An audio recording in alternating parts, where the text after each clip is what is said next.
of this country. The mission of the Department of Labor is, quote, to foster, promote, and develop the welfare of the wage earners, job seekers, and retirees of the United States, improve working conditions, advance opportunities for profitable employment, and assure work-related benefits and rights, end quote. That is the mission of the Department of Labor, and it is a mission that is more important now, in my view, than it has ever been. Mr. Chairman, for the past 50 years, our economy has been doing extraordinarily well. Never, ever done better for the people on top. Top 1% right now is enjoying wealth and power in a way that has never existed in the history of America. We now have the absurd situation, the disgraceful situation, where three people, Mr. Musk, Mr. Zuckerberg, and Mr. Bezos, are now worth over $900 billion. That is more wealth than the bottom half of American society, 170 million people. Is that really what America is supposed to be about? In America today, Mr. Chairman, we have more income and wealth inequality than we have ever had. Over 60% of our people, as we speak right here, 60% of Americans are living paycheck to paycheck. I grew up in a family living paycheck to paycheck. That ain't easy. Stress level, enormous.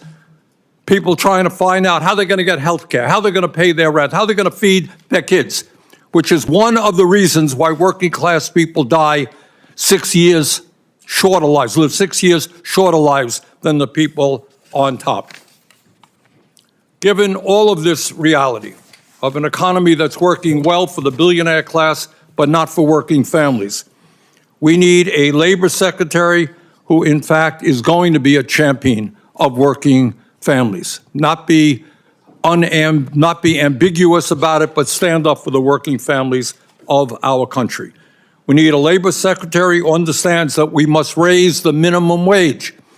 Now $7.25 federal minimum wage. Anybody think that anywhere in America can live on $7.25 an hour?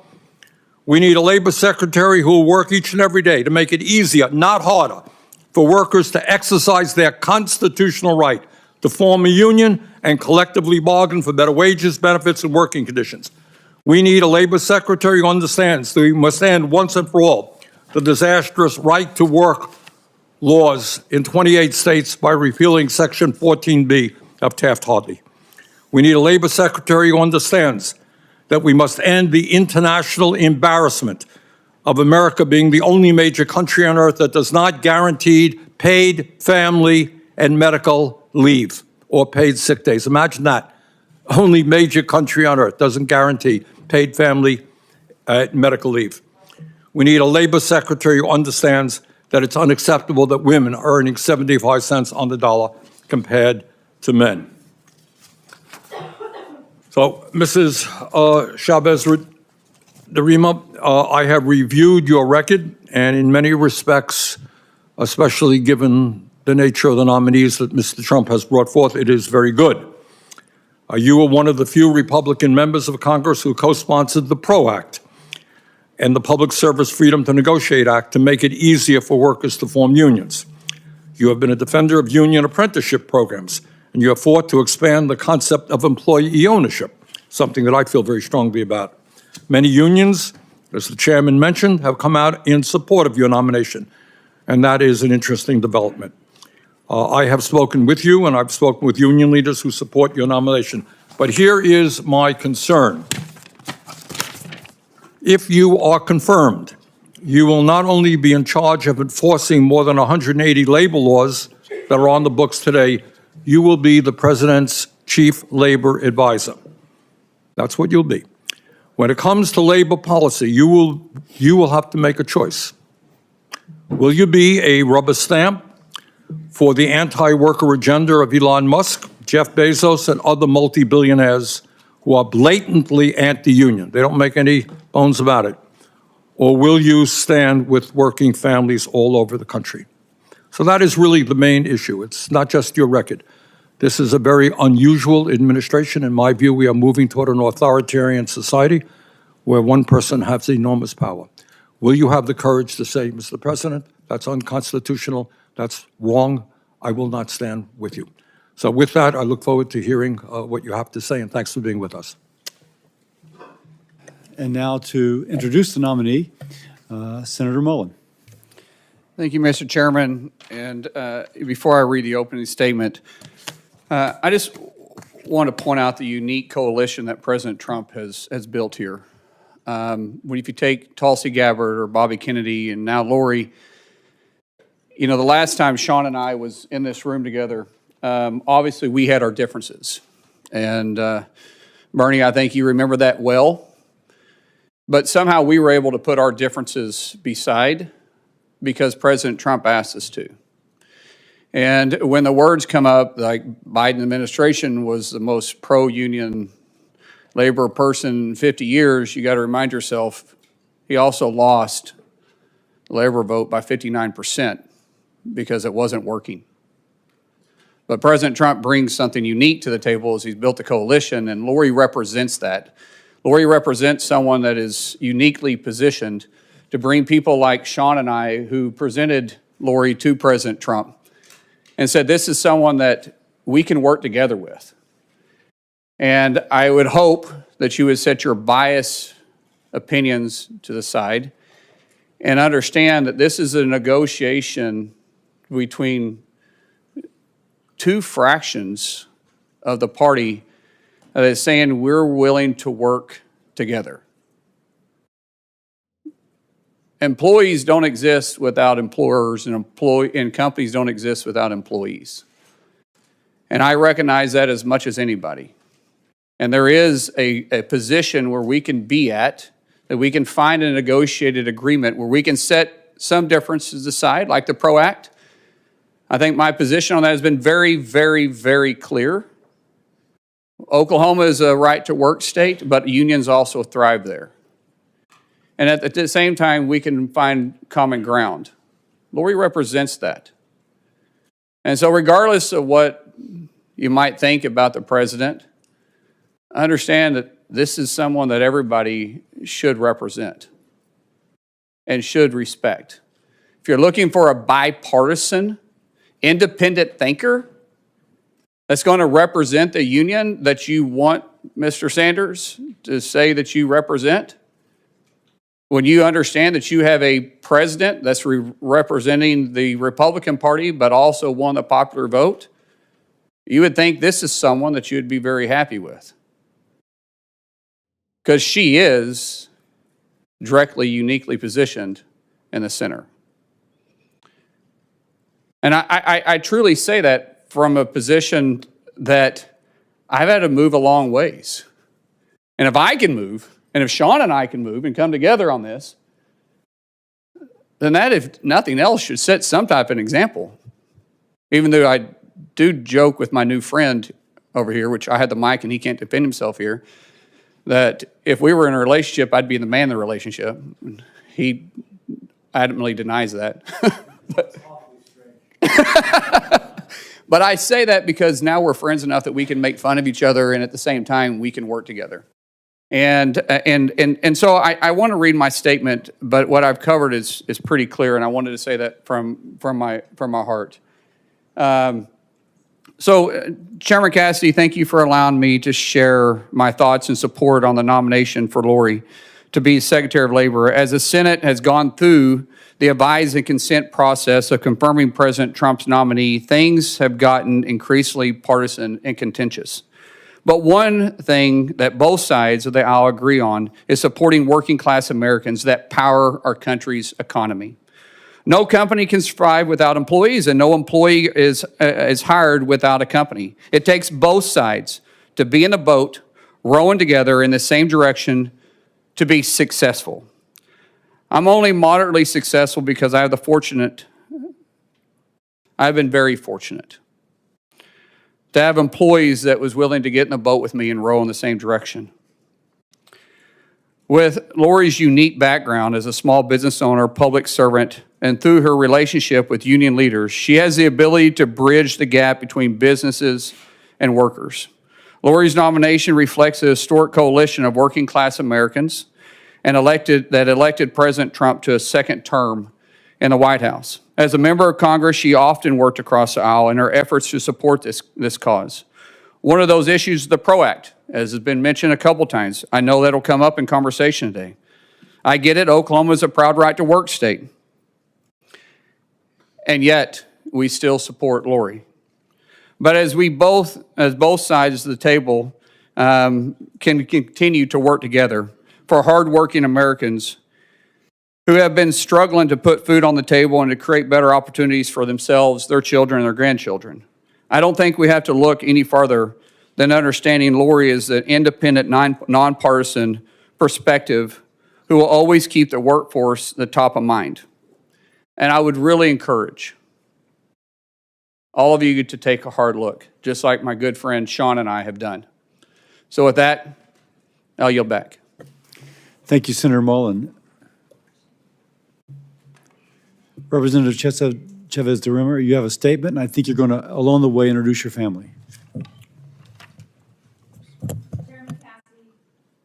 Chairman Cassidy, Ranking Member Sanders, and members of the committee. It is an honor to appear before you as President Trump's nominee to lead the Department of Labor. My discussions with many of you have been insightful and inspiring, reinforcing my commitment to serve our nation's workforce. Under President Trump's bold leadership following his historic November victory, I am uniquely prepared to lead this department with resolve and purpose. Before I begin, I want to take a moment to honor the incredible people who have supported me throughout my 24-year journey in public service. My parents, who became ardent fans of C-SPAN when I entered Congress, are here today offering their unwavering support. My twin daughters, Emily and Annie. Emily was here last week, and I know with the postponement, but she couldn't come back. She's 36 weeks pregnant, lives in Michigan, and her doctor said no more flying. So, Emily, I know you're watching, and I know you support me here today. And Annie, one's a Democrat and one's a Republican, and they have been my steadfast defenders, teaching me patience and the value of an open mind. And finally, my loving husband, Sean, my high school sweetheart, who has stood by my side through every triumph and challenge. To all of you, thank you. Thank you for your boundless love and encouragement. I also want to thank the labor and business communities that are here in the audience today, because they support President Trump's vision for the American worker. I am deeply grateful to President Trump for this extraordinary opportunity to serve as the Secretary of Labor.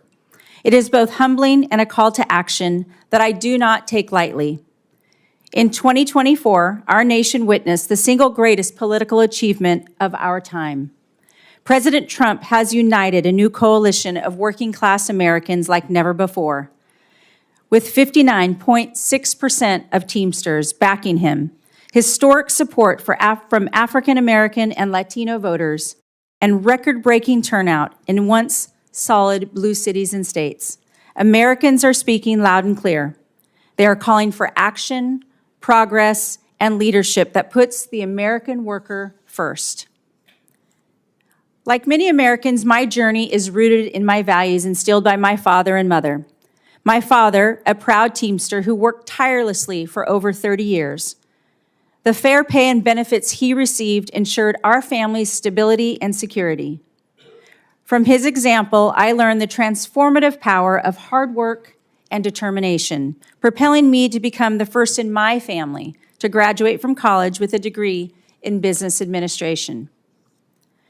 Later, after supporting my husband through medical school, we built our own small business. For 2 decades, we successfully navigated the challenges faced by employers, from complex labor regulations to workforce shortages and rising costs. These experiences have given me invaluable insights into the struggles and triumphs of American business owners. Insights I carried with me as mayor of one of the fastest growing Oregon communities and later as a member of Congress.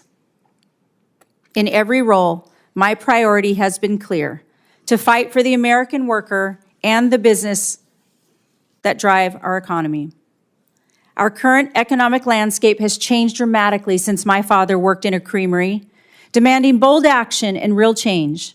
In the last 4 years, prices have risen, wages have fallen, and 78% of Americans do not feel confident that their children will lead better lives. We have also seen major companies like Hino Motors, General Motors, Ford, and Stellantis have accelerated layoffs at facilities across the country. To rebuild confidence and strengthen our workforce, we must invest in educational pathways beyond the traditional 4-year degree, ensuring that every American worker has access to the skills and training for long-term success. Part of that effort requires honest discussion about our labor policies. I know there has been a lot of conversation about my support of the PRO Act. Like President Trump, I believe our labor laws need to be updated and modernized to reflect today's workforce and the business environment. As a member of Congress, the PRO Act was the bill to have those conversations. Conversations that matter deeply to the people of Oregon's 5th Congressional District. I recognize that that bill was imperfect, and I also recognize that I am no longer representing Oregon as a lawmaker. If confirmed, my job will be to implement President Trump's policy vision, and my guiding principle will be President Trump's guiding principle, ensuring a level playing field for businesses, unions, and most importantly, the American worker. I also know that we will not always agree, but I promise there will never be surprises. My door will always be open, and I will never put my thumb on the scale. That commitment extends to the work ahead of the Department of Labor, which stands at a crossroads with a vital role in shaping a strong and resilient economy. As we confront these challenges, I know that everyone in this room shares the same goal, an economy where every American has the opportunity to thrive through good wages, safe working conditions, and a secure retirement. My record of collaboration demonstrates a shared belief that under President Trump's leadership, we can deliver real solutions. Putting American workers first is not just a vision, but a promise to fight for every working mom, single dad, small business owner, and every American striving for their fair shot at the American dream. If I have the privilege of being confirmed, I look forward to working with each of you to solve the challenges facing our country. Together, we can shape our economy that uplifts every American. I thank you. I thank this committee, and I look forward to your questions. Thank you very much. I'll begin. First question, the Protecting the Right to Organize Act, or the PRO Act, is a significant and controversial piece of legislation Democrats have championed for years. And it's not pro-worker, it's pro-big union. To my mind, being pro-worker means defending the right of all workers, including those who decide they don't want to join a union. Now, you co-sponsored the PRO Act as a member of Congress. Yes or no, do you still support the PRO Act? Thank you, Chairman Cassidy. It was great to visit with you. I know how important this issue is to you, and as it was said today, I recognize that I'm no longer the lawmaker, and I do not believe that the Secretary of Labor should write the laws. It will be up to Congress to write those laws and to work together. What I believe is that the American worker deserves to be paid attention to. That was President Trump and I's conversation in supporting the American worker, how important that is. I will not be that lawmaker anymore, but I was working for Oregon's 5th Congressional District and representing that. I wanted to be at that table. I never want to be left out of a conversation where we can talk about the American worker and how important that is. And I respect the right of the right to work states, and I have said that. The bill was imperfect. I understand that, and I'm no longer the lawmaker. Okay. Now, the PRO Act, just to continue on that, would significantly impact franchisees and small businesses by increasing corporate control of the operations, or at least assuming that there's increased corporate control. This is yet another giveaway to large labor unions. It would make it easier to negotiate, the union to negotiate with large corporations instead of directly with the small business owner who actually employs the worker. So, question, do you believe federal law should prioritize policies that help small businesses thrive rather than imposing new regulatory hurdles which could hinder their success? Senator, It's important for recognizing that the president's goal is to uplift all business owners and uplift all American workers. Understanding the franchise business model is important to the American workforce. I supported the overturning of the NLRB rule on joint employer to support the franchise business model and supported the president in this. And I align that this is important to grow this economy and recognize the flexibility in people choosing where they want to do business. So by that, am I to take that you would commit to reexamining DOL's joint employer guidance to provide small businesses with a clear roadmap on the issue? Yeah, thank you, Senator. Certainly, if confirmed, I'll be looking at all regulations and determining and looking at all of these rules and regulations, and specifically that one. And I think the small President employer Trump's. wants that clear roadmap. Yes, absolutely. Okay. Next question. Approximately 27 million workers work as independent contractors, including working moms, caregivers, self-employed business owners. Now, for many, the flexibility of independent work is essential to balancing personal responsibilities and earning a living for their family.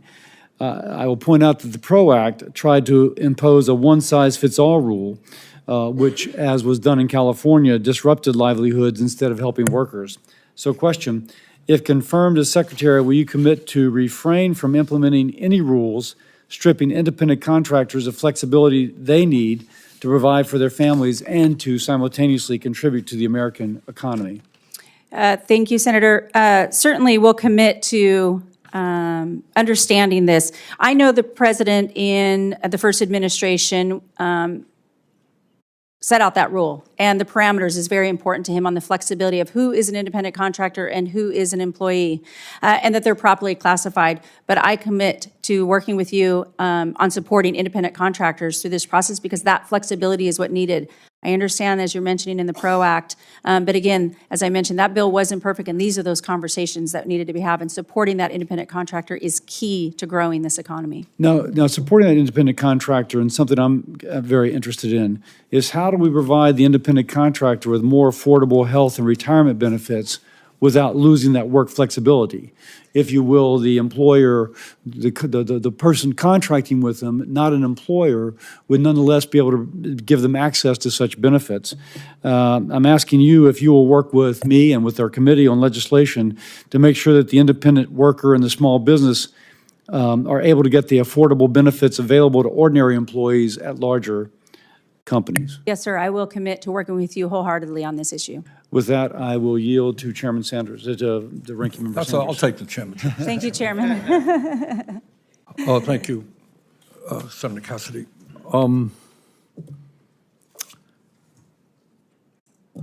You're not the Congresswoman from Oregon anymore, right? No, sir. Okay. You're trying to become Secretary of Labor. Let me back up and say a word about what the PRO Act is. I'm not sure that most Americans know what it is. The reality is that in America today, labor unions have the support of some 70% of the American people. You know why? Because people understand that the big corporations and their bosses have all the power. People understand that CEOs make 300 times more than their workers. And people say, you know what, the only way we're going to get decent wages and benefits is when we organize. Millions of people want to join unions, but they can't join unions. You know why? Because corporations day after day operate in illegal ways. They break the law. They say to somebody, you were late 3 years ago. You're a pro-union, you were late 3 years, you're fired. We're going to take you into a captive audience, and for hour after hour, we're going to tell you how bad unions are. You want to join a union? Fine, you vote for a union, we're moving the plant to China. All of that stuff happens to be illegal. All of that stuff happens to be done every single day by corporate America. So, let me go back to the original question. PRO Act is designed to prevent illegal behavior on the part of corporate America, on the part of employers, so that workers can make a free choice. Do you support the PRO Act? Thank you, Ranking Member Sanders, and I appreciate the conversation. I support the American worker. President Trump. Okay, I don't mean to be rude. No, we you're don't not have rude. a lot of time. I I'm understand. gathering that you no longer support the PRO Act, is what I hear. That you support the American worker, that's what everybody here will say. Ms. Chavez-DeRemer, in 2021, President Biden signed the Butch-Lewis Act that prevented the earned pension benefits of some 2 million union workers and retirees from being cut by up to 65%. There are people in Congress who want to undo that enormously important legislation. What do you feel about the Butch-Lewis Act? I support the Butch-Lewis Act in protecting their retirements. And you will go to the wall, to go to the mat supporting it? I do support protecting Okay. people's retirements. Federal minimum wage is 7.25. State after state has voted to raise the minimum wage. Somehow we can't do it here in Washington. 20 million workers are making less than $15 an hour. Do you support raising the minimum wage to a living wage? Ranking Member Sanders, you know that that is an issue for Congress to determine and raising the minimum wage. As the Secretary of Labor, I cannot weigh in on that. That's determined by Congress. If they want to negotiate that, I will fully and fairly enforce the law as a Labor Secretary, if you all so choose, and give you whatever data possible to make that decision as members of Congress. I understand that Congress makes the law, but you have an opinion, and you will be the leading advocate for workers if you are confirmed. Question, if you were sitting where I'm sitting, would you vote to raise the minimum wage to a living wage? Well, I'm not sitting where you're sitting hypothetically. I used to, but not any longer. But I do recognize that the minimum wage hasn't been raised since 2009, and the cost of living has gone up. But again, I cannot sit here and determine what that wage will be fully and fairly. I will enforce the law, but it will be up to Congress to determine because that is not in the purview of the Secretary of Labor. For instance, in Oregon, I know that in Portland, Oregon, that the minimum wage is almost $16 an hour, and that might work for Portland, but that's not going to work for Grants Pass, Oregon. And I know that local communities, states determine what's best for their economy. What we don't want to do is shock the economy. But again, sitting here today, I cannot determine as Secretary of Labor if it should be.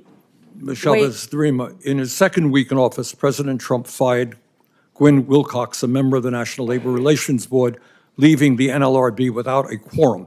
And what that means right now, that if workers form a union, vote to form a union, and the company says, well, I think that was illegal, it's unfair, you can slow up the process because there's nobody to go to. Do you believe that the firing of Ms. Wilcox was illegal, which I do? President Trump has a right to exercise his executive power, how he sees in consultation with. Are you concerned with his that we do team. not have a functioning NLRB right now? The NLRB is separate from the Department of I Labor, but understand I that. do believe that the function of the NLRB is important, and I will always take that into consideration doing my Are you job. concerned that we do not have a functioning NLRB now?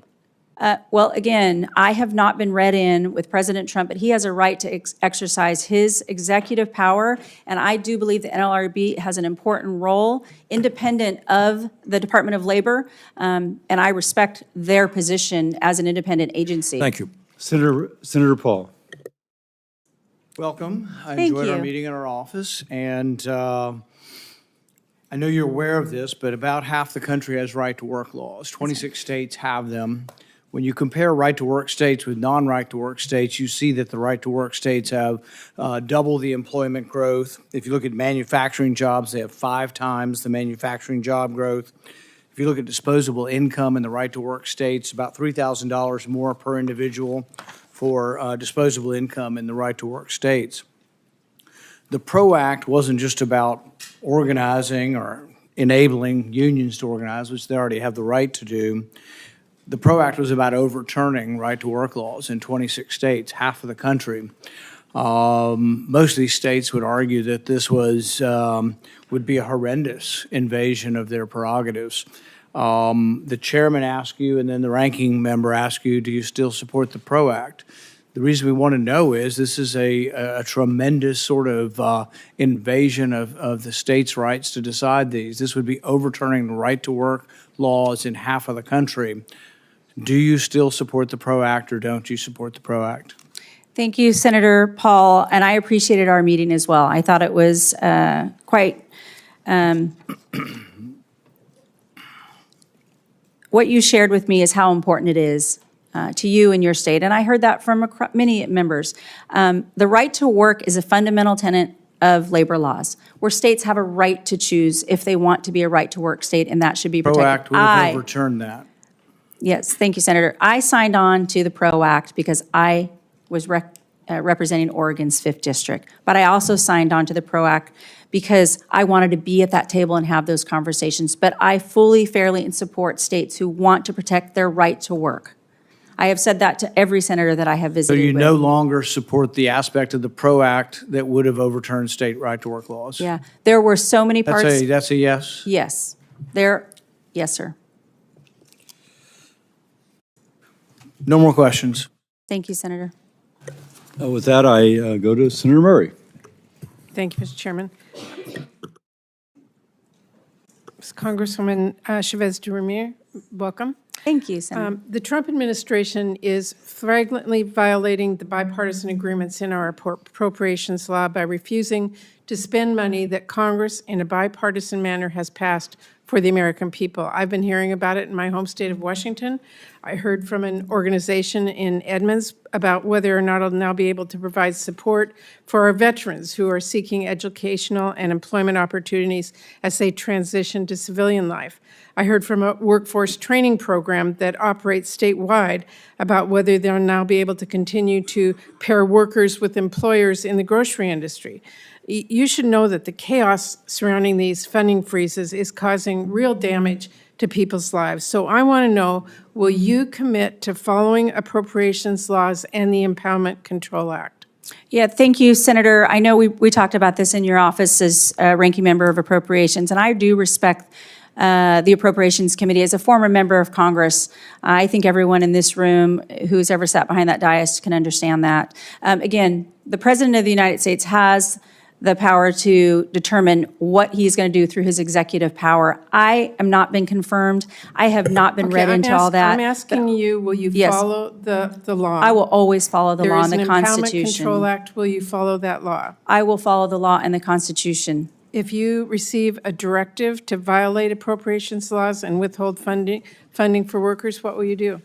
I do not believe the President is going to ask me to break the law, 100%. We have not. seen that across the board since he was put into office, where he is violating that law. So you will likely be asked, what will you do?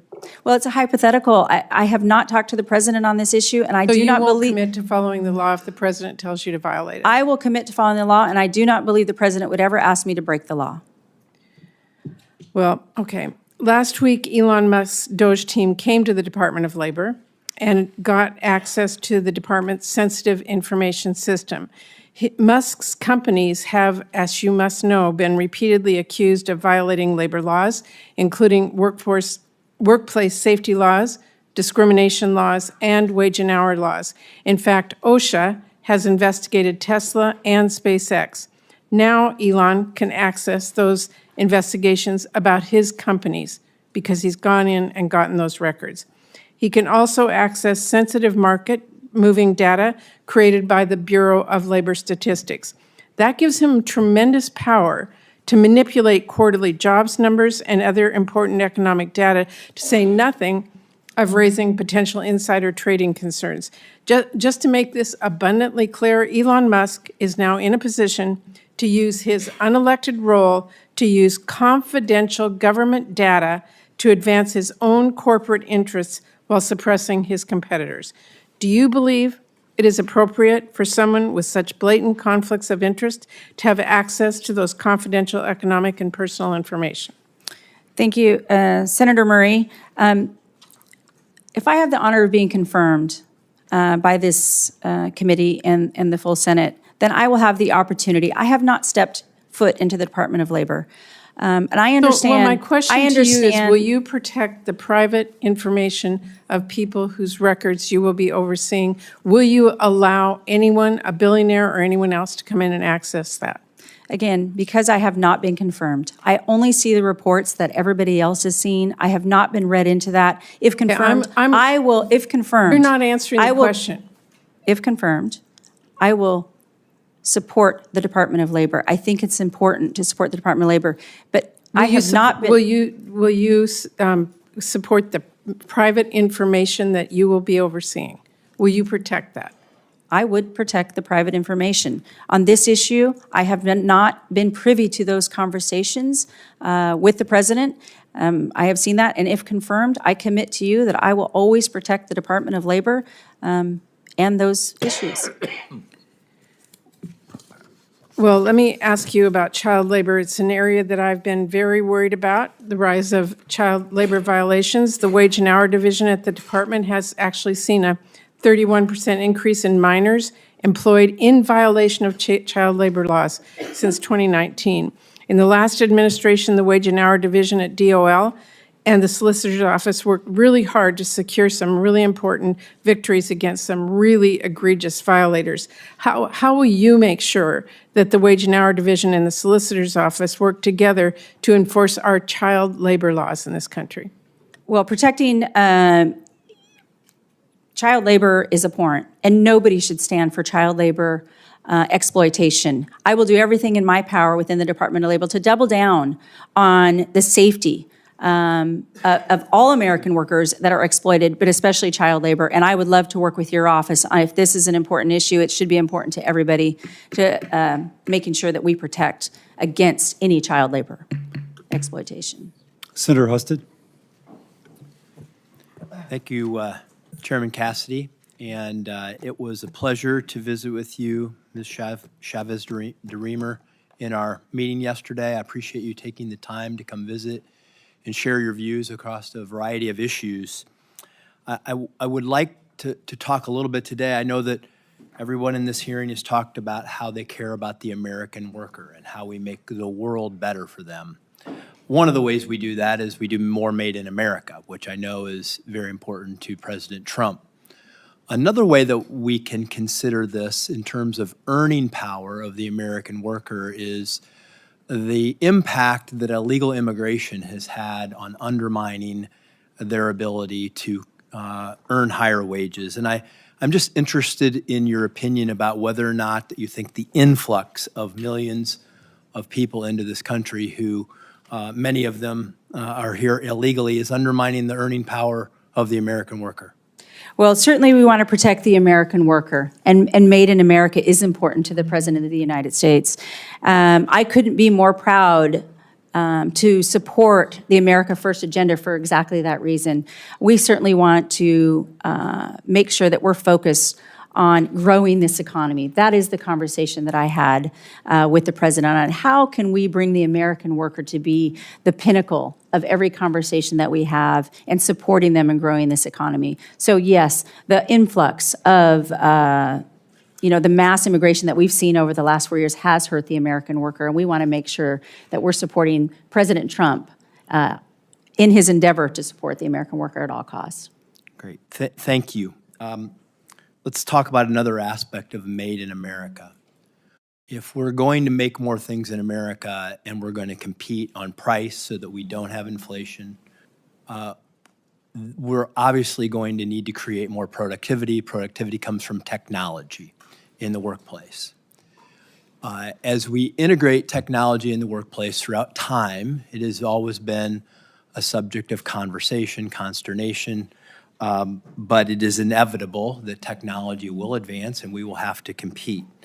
I would like for you to talk about your thoughts on the role of technology in the workplace, because we want to make jobs safer. We want to make them more rewarding, which technology can do. We also know that in creating productivity, it can create profits for business, and we want to make sure that the reward of that innovation is given to both the worker and the business in terms of who benefits from the introduction of that technology.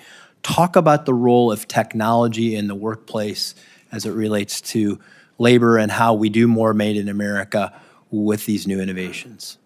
Thank you, Senator Hughes. We had this conversation yesterday, and how important that you've been involved from all levels representing your states. And I've talked to many of the senators on this issue, and it is a consternation about will that replace, the American worker. And I would say there's got to be space for both, because it's going to happen. And what we don't want is for other countries to get ahead of the game ahead of America.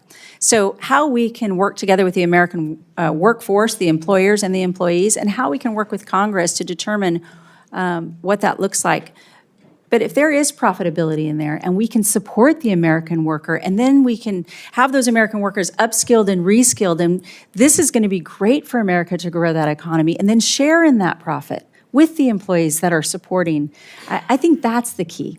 The president and I had a conversation specifically on building that bridge between the employer and the employee and labor and business, all of that. And if we grow this economy, we can do to bigger and better things, and everybody can live that American dream, as you mentioned. So I look forward to really diving in as the Department of Labor and giving the resources, not only to those businesses, but not only to those employees, but to members of Congress who can take this story back to their states and know that the Department of Labor, and as me as a leader, is going to work on their behalf. And a final component of that is that many, many Americans can have higher paying jobs if they have the right kind of skills. They don't need to go to college. They can get there through apprenticeships. Talk about how we can expand apprenticeships and make sure that we're helping the American workforce get the skills they need to compete, be more productive, and help America win. And one of President Trump's number one focus is the expanded apprenticeships, is the investment in apprenticeships, making sure that we have the skilled workforce. I know as a former mayor and working with business owners and working with community colleges, that not everybody's going to get that four-year degree. We have to pay attention that they have the skills that they need, that they can connect right to the business owners in their communities and reinforce that and not have to pick up and walk away. There's nothing that I want more than for business and employers and the education departments to work together and really have a skilled workforce. Thank you, Mr. Chairman. Yeah, thank you, Senator. Senator Baldwin. Thank you, Mr. Chairman. Ms. Chavez-DeRemer, when we met, you expressed your strong support for registered apprenticeships. So I want to dig a little bit deeper on that last question you were asked. That was reassuring to hear, particularly in light of the first Trump administration's effort to fund non-registered apprenticeships, or IRAPs, as they're called. You also said that you had not yet had an opportunity to talk with the president about policy at the time we met. Have you had the opportunity to talk with the president about about registered apprenticeships? And if so, has that changed your position? No, thank you, Senator, on that issue. It is so important on the registered apprenticeships and really investing and even doubling down on that. I know in the first administration, and I haven't talked to the president on the first administration's policies compared to now on apprenticeship from the last administration, but I think there's a lot to learn from what happened in the first administration and the successes and not successes.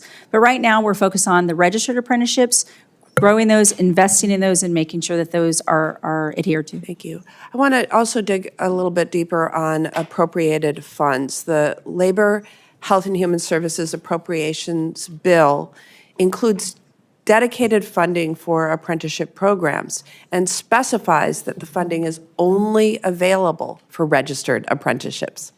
So I ask this in the context of actions this administration has already taken, including a government-wide funding freeze that has now been halted by the court. As ranking member of the Labor, Health, and Human Services Appropriations Subcommittee, I have a particular interest in the department implementing our bill as Congress intends. That is why I was so alarmed to see the National Institutes of Health flaunt the law last week when it proposed a policy that directly conflicts with longstanding appropriations language in the Labor HHS bill. The Labor HHS bill says that you can't do it, and NIH said it was doing it anyways. My question to you is, will you follow the law that says funding for apprenticeship programs can only be used for registered apprenticeships, yes or no? Yes. More broadly, do you commit to spending funding as Congress appropriates it? Yeah, again, as I mentioned earlier, it was asked, as a former member of Congress, I highly respect the appropriations process and the role of Congress. Thank you. Yes. The nation's nurses face challenging working conditions, and they are too frequently exacerbated by instances of workplace violence. We talked about that in my office. I appreciated that you said that you really take that issue seriously. Right now, the Department of Labor plans to issue a notice of proposed rulemaking in June of this year for the workplace violence in healthcare rulemaking. Do you commit to getting this proposed rule issued by June of this year and finalized in a very timely way? Well, I can commit to working with you on the issue because it is an important one. And if confirmed, I will look at every rule as it moves forward. But until then, I haven't even seen specifically on the rule. But I commit to working with you and taking a look at it. Close conversation on that. Yes. We've been waiting a long time. It's past due. Your opening statement mentioned putting workers first. You've repeated that a number of times. So I hope to have your commitment to aggressively pursue enforcement against employers that deny workers the wages they've earned or fail to provide safe working conditions. The Department of Labor plays a critical role in protecting workers' rights, including ensuring workers get the back pay they are owed and investigations into allegations of child labor law violations. If confirmed, I look forward to working with you to make sure that the department has the resources to do this important work. Can you commit to me that this important work will continue under the Department of Labor, at the Department of Labor under your leadership, yes or no? Yes.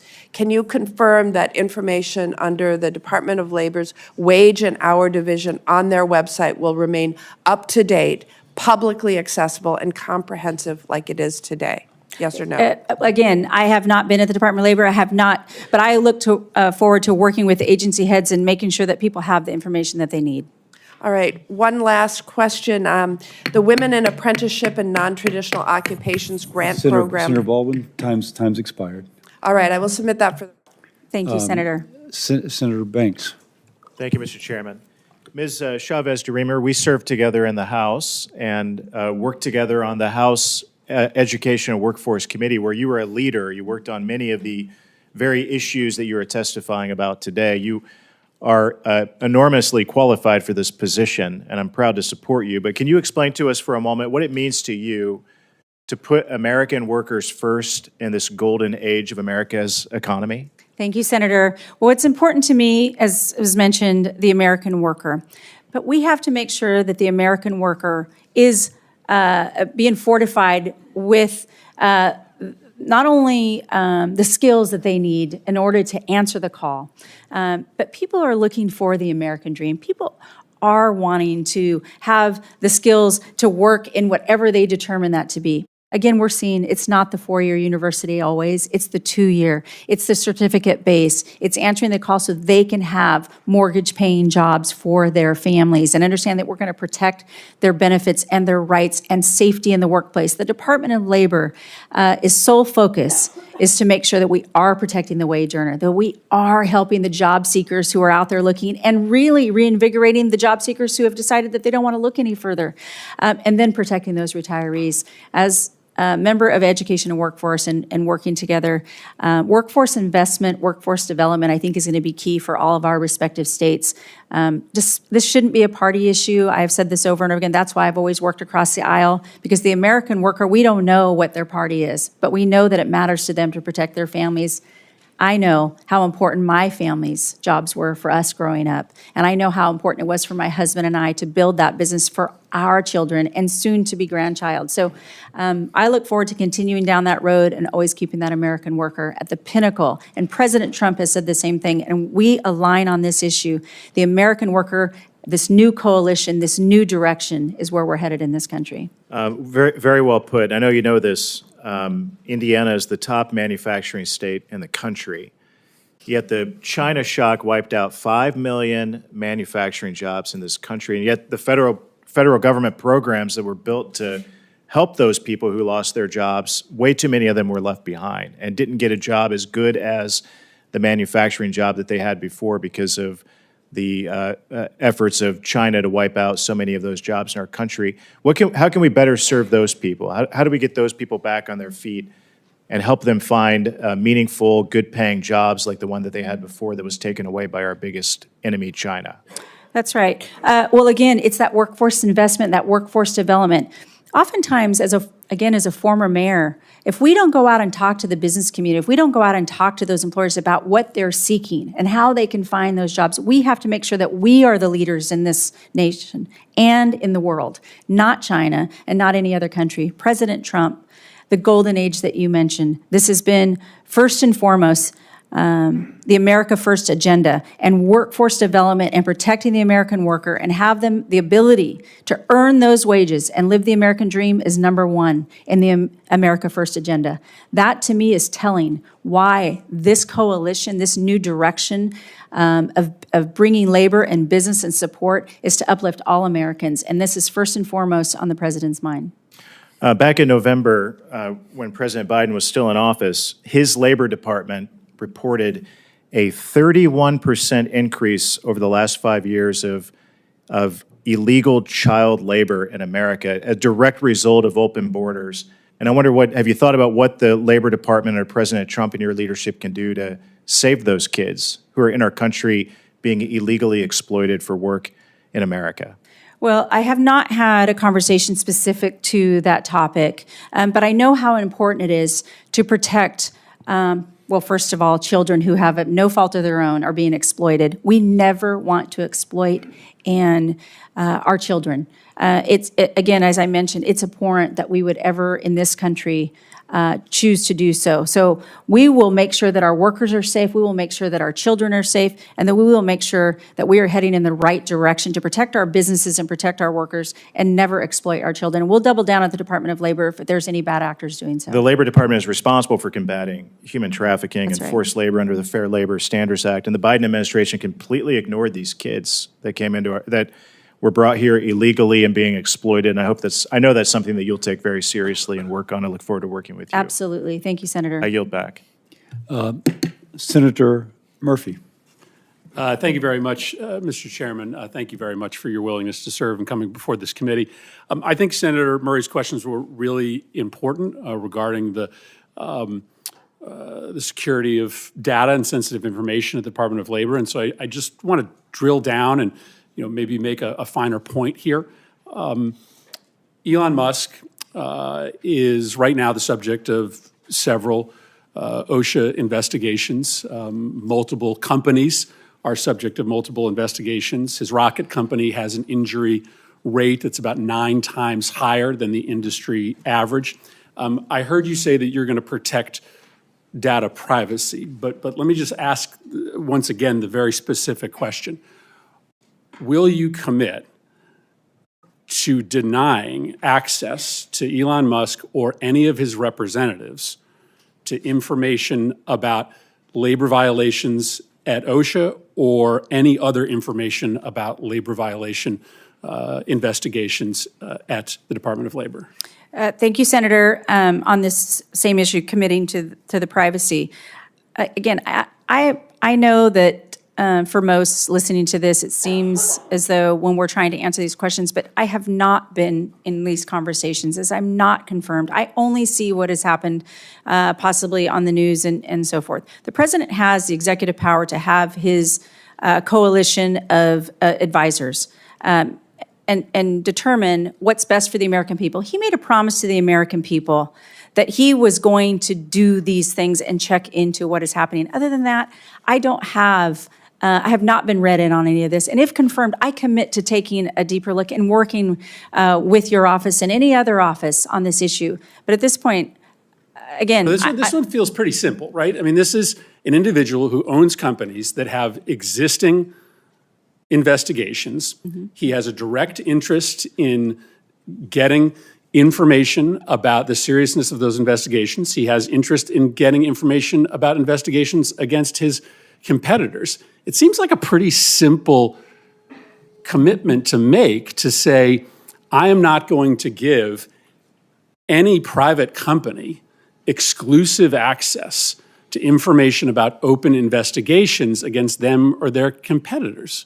I mean, why can't you just make that commitment to us? Well, again, the president has the executive power to exercise it as he sees fit. I am not the President of the United States. I work for the President of the United States if confirmed, and I will serve at the pleasure of the President on this issue.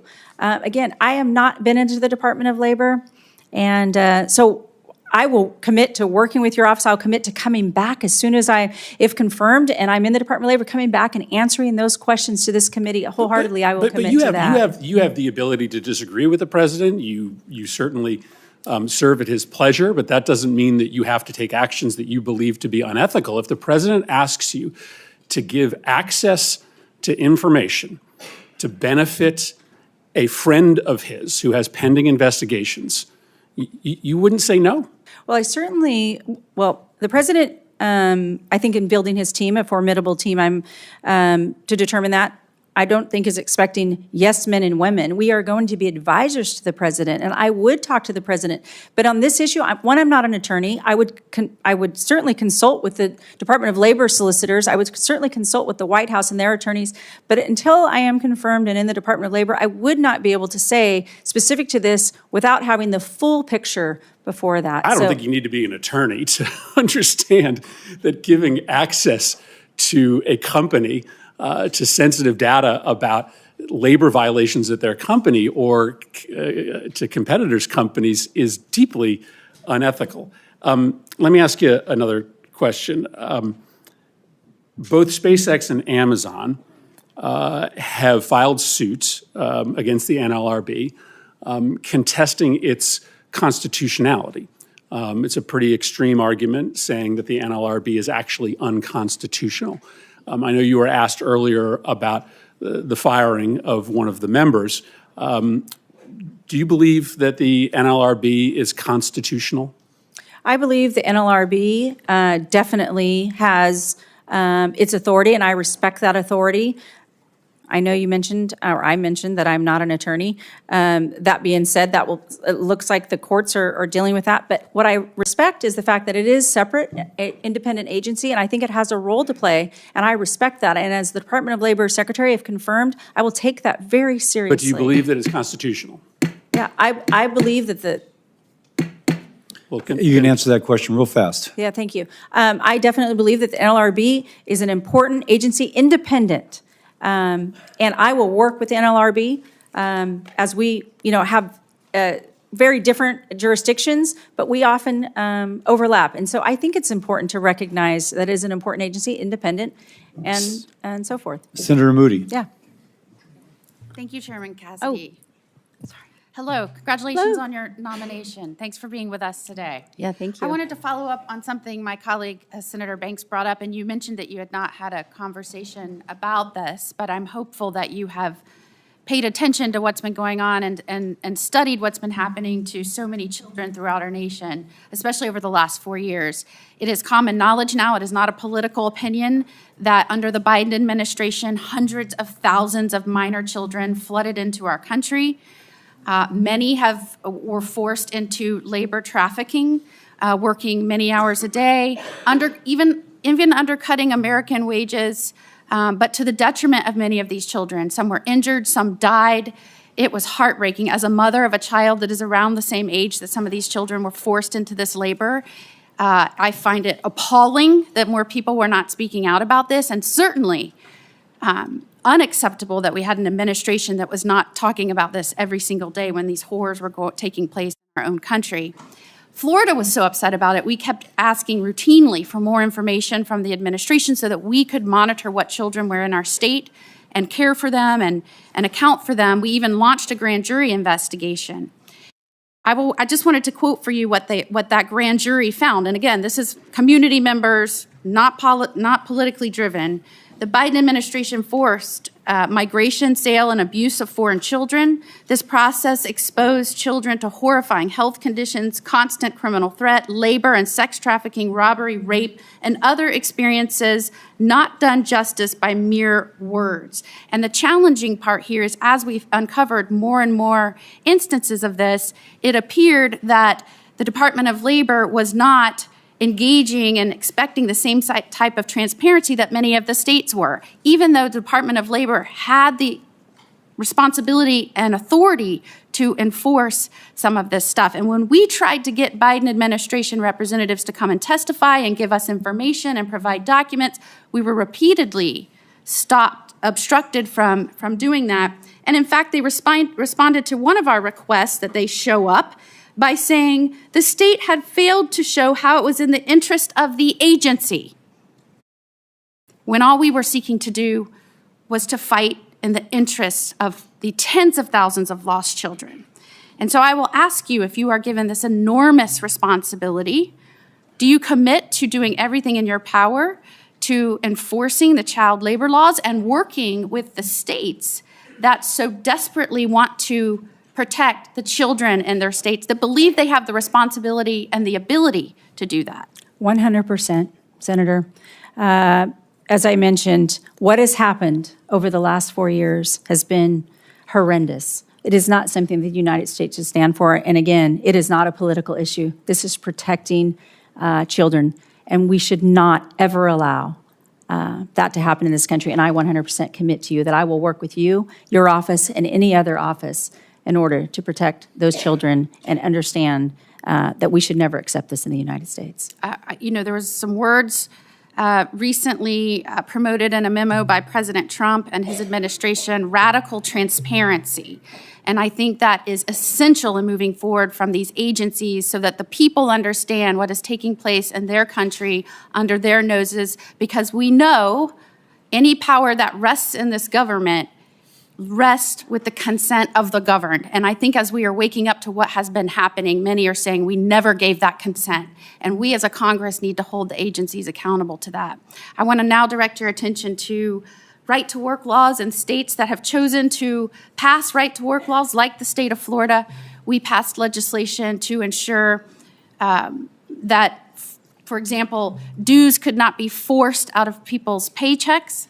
That was very important within our state. And when the Department of Labor saw that under the last administration, they sought to threat to withhold funding from the state of Florida when we promoted our own policies to ensure reasonable collective bargaining and right-to-work laws. We brought suit. I fought that in court. That is still pending. It is on appeal right now. Do I have your word that you will look at that, dig in on that, determine if those threats were indeed justified, and if not, work with the state of Florida to resolve that? Yes. While it is in litigation, I can't comment on the actual litigation. I do look forward, if confirmed, to working with your office and taking a hard look at that and respecting what the state of Florida is doing with their right-to-work laws. And put simply, do you respect the ability of the states to enact policy in the benefit of our own states? Yes. Thank you, and thank you to Representative Chavez-DeRemer for the good discussion we had about a month ago. You said you respect the National Labor Relations Board and want to work together with it, though they are independent. The National Labor Relations Board was created by statute, and it's the law of the land, correct? Yes, sir. And it was created pursuant to the National Labor Relations Act, which was also a statute and is the law of the land, correct? Yes, sir. Currently, the NLRB lacks a quorum because of actions of President Trump. The legality of his removal of an NLRB member is being contested in court, but the NLRB should have a quorum, shouldn't it? Well, in order to do business, I suppose, yes. No, They have to have but a so quorum. that your opinion is a president of either party or a Congress of either party should assure that the National Labor Relations Board has a quorum, correct? Yes. Because in the absence of a quorum, it can't do its job, correct? That would be on its face, yes. The Equal Employment Opportunity Commission, do you believe in the notion that workers should have equal opportunities? I'm sorry, could you repeat that? Do you believe in the notion that workers should have equal employment opportunities? Absolutely. The EEOC is an independent agency, but it deals with workers, and you said you want to put workers first. The EEOC right now lacks a quorum. The EEOC was created by statute, and it's the law of the land, correct? Yes. Have you ever taken the position as a congresswoman that either the NLRB or the EEOC should be defunded or eliminated? No, not that I recall. So since the EEOC is the law of the land and it's important that workers have equal employment opportunities, the EEOC should have a quorum to operate, correct? Yes. Because of actions of the president, the EEOC currently has no quorum and cannot operate to protect equal employment opportunities. But you would agree with me, similar to the discussion we had about the NLRB, that it being the law of the land, any president of either party and any Congress of either party should ensure that the EEOC has a quorum so it can protect workers, correct? Yes. The Department of Labor has some specific programs designed to benefit veterans. There's a couple of programs within the DOL focused on veterans' employment needs. Should you be confirmed, would you take those obligations to watch out for American veterans seriously? Absolutely. If you became aware that an employer, a major employer, was taking actions that disproportionately negatively affected veterans, would that concern you? Yes. The mass firing that President Trump is doing within the federal government right now is hitting veterans very, very hard. The civilian workforce is about 3% veteran. The federal workforce is 30% veteran. And veteran workers are also disproportionately probationary employees. The actions thus far taken by this administration are punishing American veterans badly. I live in one of the states that has the highest per capita representation of veterans. We're seeing people laid off at VA clinics. I have 2 VA clinics that are supposed to open in the next couple of months whose opening is jeopardized because of the mass firings. And even outside of the VA, the disproportionate effect of the firings to this point fall hard upon veterans. I'm happy to hear that you will take it seriously if any major employer in this country disproportionately punishes veterans. Do you know what a restrictive covenant is? I do not. A restrictive covenant is when an employer, as a condition of employment, makes an employee say, and if you leave, you can't work with anybody in the same industry. I'm sure you're familiar with the concept. People use different titles, but you're familiar with the concept. Yes. Do you think restrictive covenants limiting a worker's ability to choose where they want to work is anti-worker? Well, I'm assuming you're probably also naming those as the non-competes. Yeah. Is that what you're referring to? Yeah.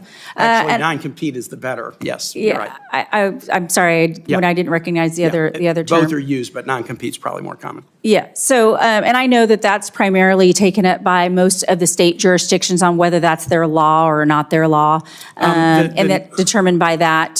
So I think it's dependent on what the state's laws are and how they focus and implement those. If you want to put workers first, restricting their ability to find a job after they leave one employer, that's not putting workers first. It restrains workers. The reason I ask is that in the absence of quorum at the NLRB General Counsel has just issued a memo rescinding a previous order of the Biden administration protecting workers. Put workers first. Thank you, Senator. I yield. Thank you, Senator. Senator Collins. Thank you. Ms. Chavez-DeRemer, a major provision of the PRO Act, which you co-sponsored, would eliminate secret elections when workers vote on whether or not to organize. The secret ballot obviously helps to protect workers from intimidation, pressure, and retaliation. Do you continue to support the elimination of secret ballots in union elections? I do not support that portion. That's an important, supporting the secret ballot is key, not only to protect the employee from maybe a bad union, but also a bad worker. So I think it's good to have that democracy in keeping those ballots protected, the secret ballot. Let me turn to a different issue. In the last administration, OSHA published a proposed rule that would affect our firefighters and our fire departments. I've heard directly from many volunteer and rural firefighters from the state of Maine who have concerns about the high compliance, costs and what they view as totally impractical training requirements that this rule would impose. Some of the larger departments could accommodate these changes, but the majority of the fire departments in Maine are not large. They're serving small rural communities. OSHA itself has estimated that the nationwide compliance costs could exceed $100 million per year for volunteer fire departments alone. And so the result is going to be closed departments, a reduced firefighter workforce, and harming public safety in small rural communities. Although there may be some benefits to take a look at the old standards and see if they are updated, what OSHA has published would be extremely harmful and actually decrease public safety in rural America. What is your position on this rule, and will you re-examine it if confirmed? Yes, Senator Collins, I will look to re-examine. I would imagine all rules and regulations if confirmed once I can get in those doors and fully understand. But protecting our first responders, we've seen it in a small community like Happy Valley, Oregon, and beyond. Protecting our firefighters and making sure they have the resources they need and helping them, of course, comply. But sometimes understanding what that compliance looks like, I think, is a remit of the Department of Labor for all rules and regulations. People want to comply, but the cost that they would close their doors is not going to be good for any community. And I promise you, if confirmed, that I will take a hard look at that regulation and work with your office as well. Thank you. Last year, the state of Maine had 15 million tourists. That is about 10 times our state's total population. So it's not surprising that those who are in the hospitality industry, despite every effort, cannot come up with a sufficient number of employees to serve the flood of tourists, which we are very happy to welcome to the great state of Maine. So we rely heavily on seasonal worker visas, known as H-2B visas, to help fill that workforce gap. Can you commit to making available the maximum amount of H-2B visas that Congress authorizes? There's some discretion on what the number will be, but Congress gives the administration the authority to go to the maximum level. That's right, Senator. I commit to working not only with you all, and this is brought up by many of you in our meetings on how important the H-2A, H-2B, H-1B visas are and the seasonal visas. I will work with the Department of Homeland Security Secretary Noem in looking at those caps. And the Department of Labor's role and remit on this is testing the market and understanding who's asking for these permits, and then working with the Department of Homeland and the Department of State to talk about that cap and whether or not Congress wants to enact that. So yes, I commit to working with you and them as well. Thank you. Senator Hassan. Thank you, Mr. Chair. Good morning still, Congresswoman. It's good to see you, and I appreciated the time we had when we met in my office a little bit ago. I appreciate your willingness to serve and that of your family. I wanted to follow up before turning to a couple of questions I have on a line of questioning we heard from Senator Murray. I take it from her questions and your answers that you have stated that if you are directed by the president to take an action that would break the law, you would follow the law. Absolutely. We'll follow the law and the Constitution. I do not believe the president would ask me to break the law. I understand that as the pat response from nominees. We've seen a lot of evidence that he will in the last 4 weeks. And then I wanted to follow up on Senator Murphy's point about Mr. Musk's access to DOL information. And this is not a question, but I just want you to understand why we are focused on this. Mr. Musk spent $250 million to get Donald Trump elected. And since Inauguration Day, we have found out that the State Department was planning to give Tesla a $400 million contract for armored vehicles. Now we find that Elon Musk has access to the Department of Transportation records and data systems when, in fact, he's being investigated by DOT because of multiple inquiries into the safety of Tesla vehicles and the deaths they may have caused. Then we find out that he's got access to the Department of Labor information. He's got programmers with him when we know that he's being investigated by the Department of Labor. So it seems like Mr. Musk is getting a big payback from Mr. Trump right in the first month of this administration, and that concerns us greatly.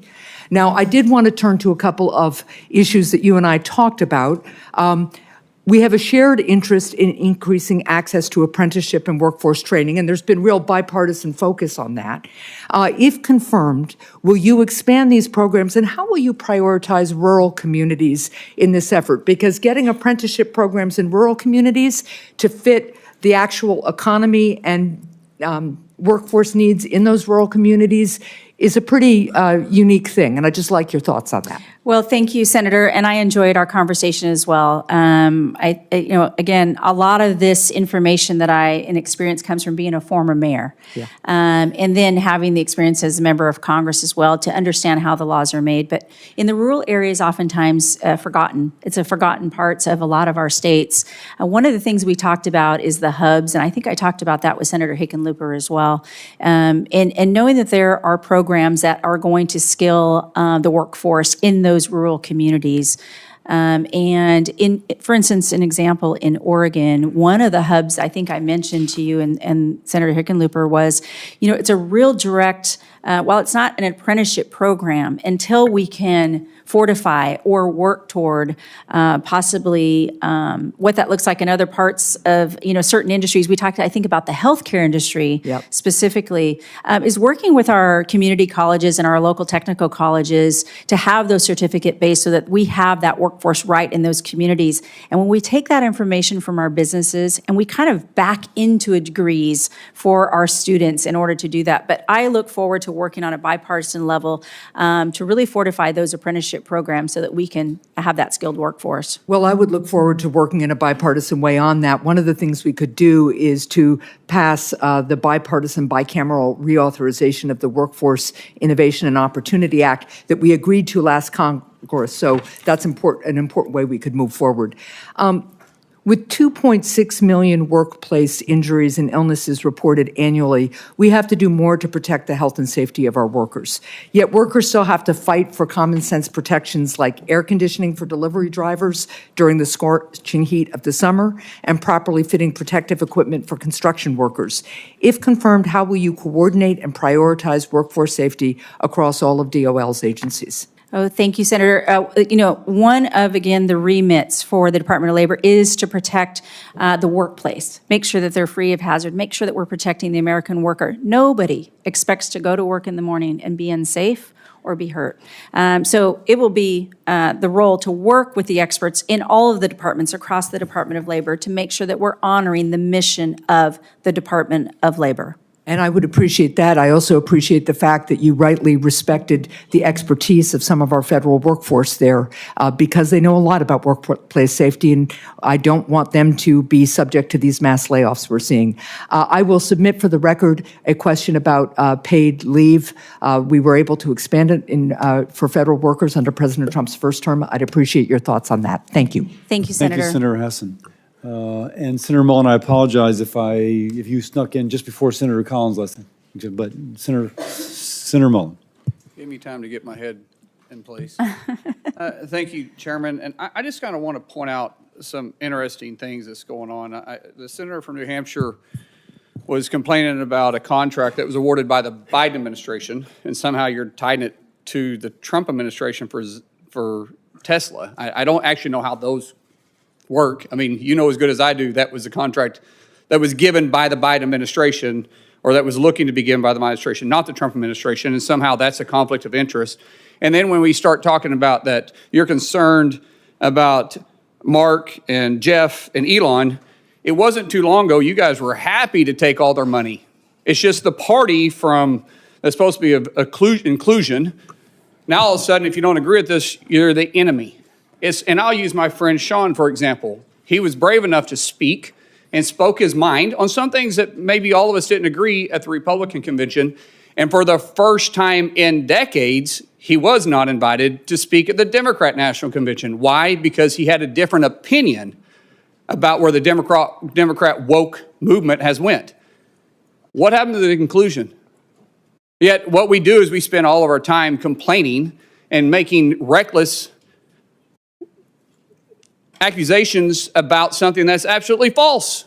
And when you guys don't want to hear it, you guys just accuse everybody else of being a criminal and for some reason being compromised. It's ridiculous. Absolutely ridiculous. It's the same thing we heard in 2017, and yet you guys are just recycling. You guys are doing nothing but trying to stir up your base by fear when it's absolutely 100% wrong and shouldn't even exist.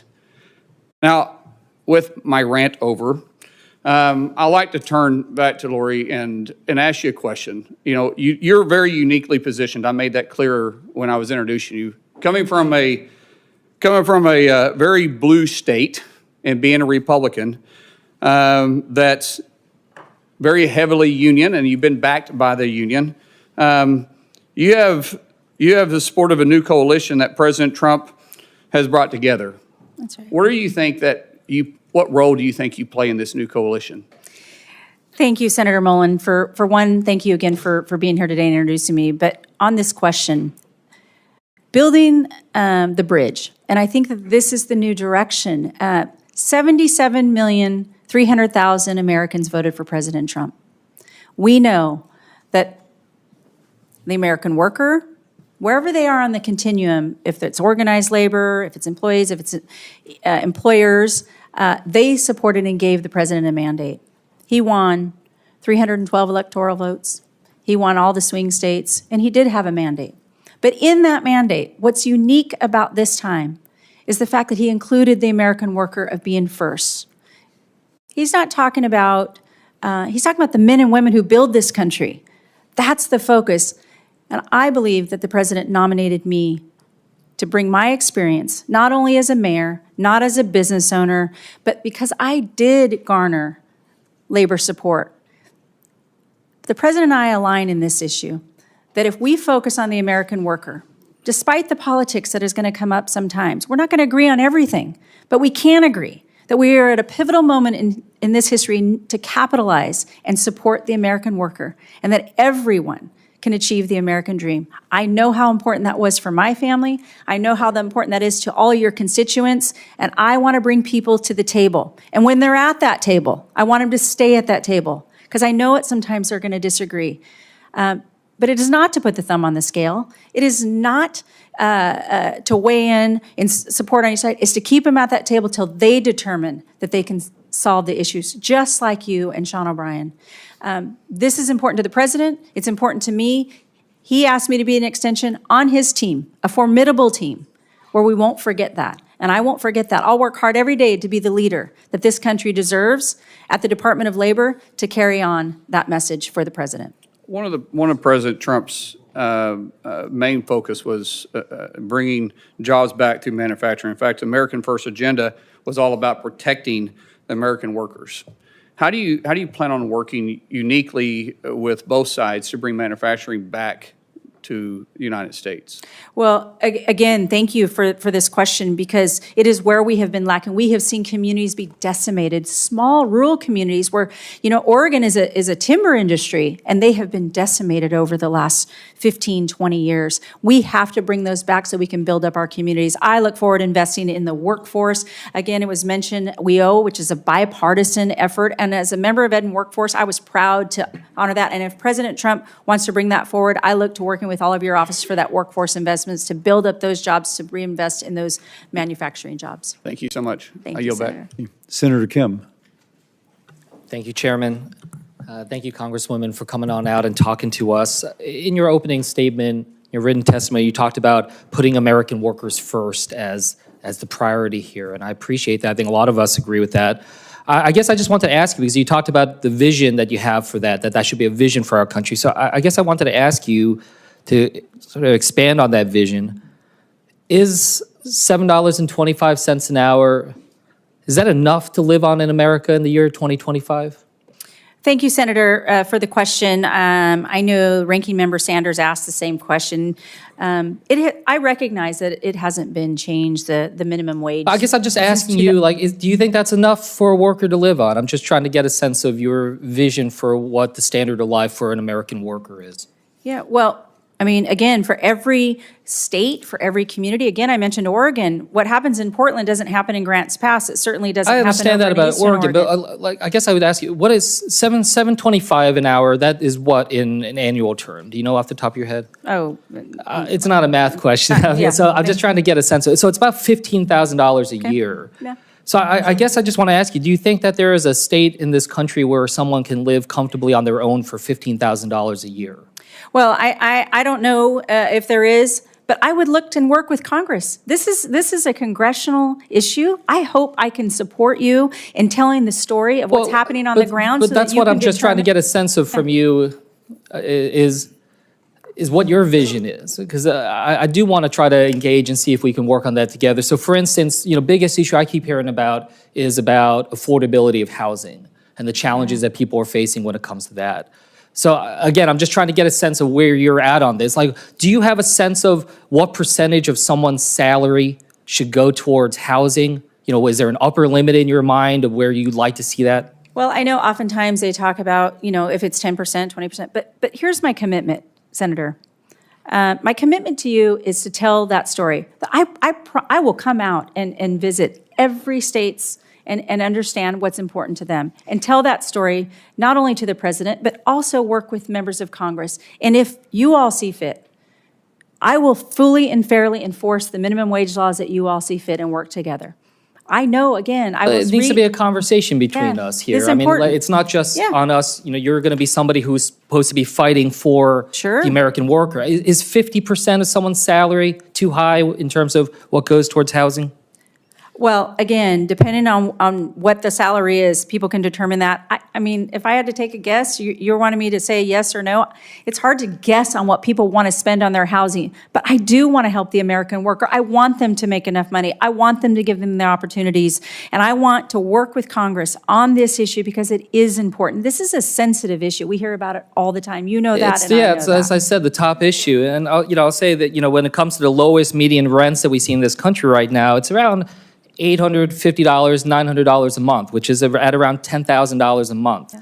And these are in some of the states where, again, the minimum wage is $15,000 a year. So talking about 2/3 of their salaries. When it comes to paid leave, I know a colleague of mine was going to raise this. We were able to move forward on government employees. I wanted to just get a sense, do you believe that all American workers are entitled to paid leave? Again, we don't have a federal paid leave. Should we? Well, that again, I know as a Department I'm just trying to get a sense of your vision. I get it. You're not a lawmaker anymore, but I'm just trying to get a sense of what you're going to be fighting for. What's your vision for the American worker? Well, my vision for the American worker is to achieve the American dream. I understand that, but is a part of the American dream paid leave for all workers? Well, again, I cannot commit to you today that I would say 100% paid leave across the board is something that should be taken up by the federal government. Independent of states, state of Oregon, again, they choose to do that respective of their states. I want people to have the opportunities to keep more of their hard-earned dollars. I know the president, again, is in line with the America First agenda to have those freedoms, to keep those hard-earned dollars that they earn, and we want to make the most prosperous opportunities available for them to earn the most based on what they are skilled to do, and offer them the development and the skills that they can to earn that opportunity. I want this more than anything. Yeah, and look, I want it too, and that's why, if confirmed, I want to work with you on this. Absolutely. But I'll just tell you, when I talk to workers back in New Jersey, they say it feels like death from a thousand cuts right now. There's housing, there's healthcare, there's so many other things. They're working 2 to 3 jobs just to be able to get by. They're not asking for the moon. They're just asking to be able to live a life of dignity and decency. And I hope that we can at least be able to stand up and say that that's what we're going to fight for. I yield back. Thank you, Senator. Senator Kim. Senator Tuberville. Thank you. Good morning. Good morning, Coach. Let's beat a dead horse here. Right to work state, Alabama. My constituents at home want to know that, are you going to try to change our status as right to work?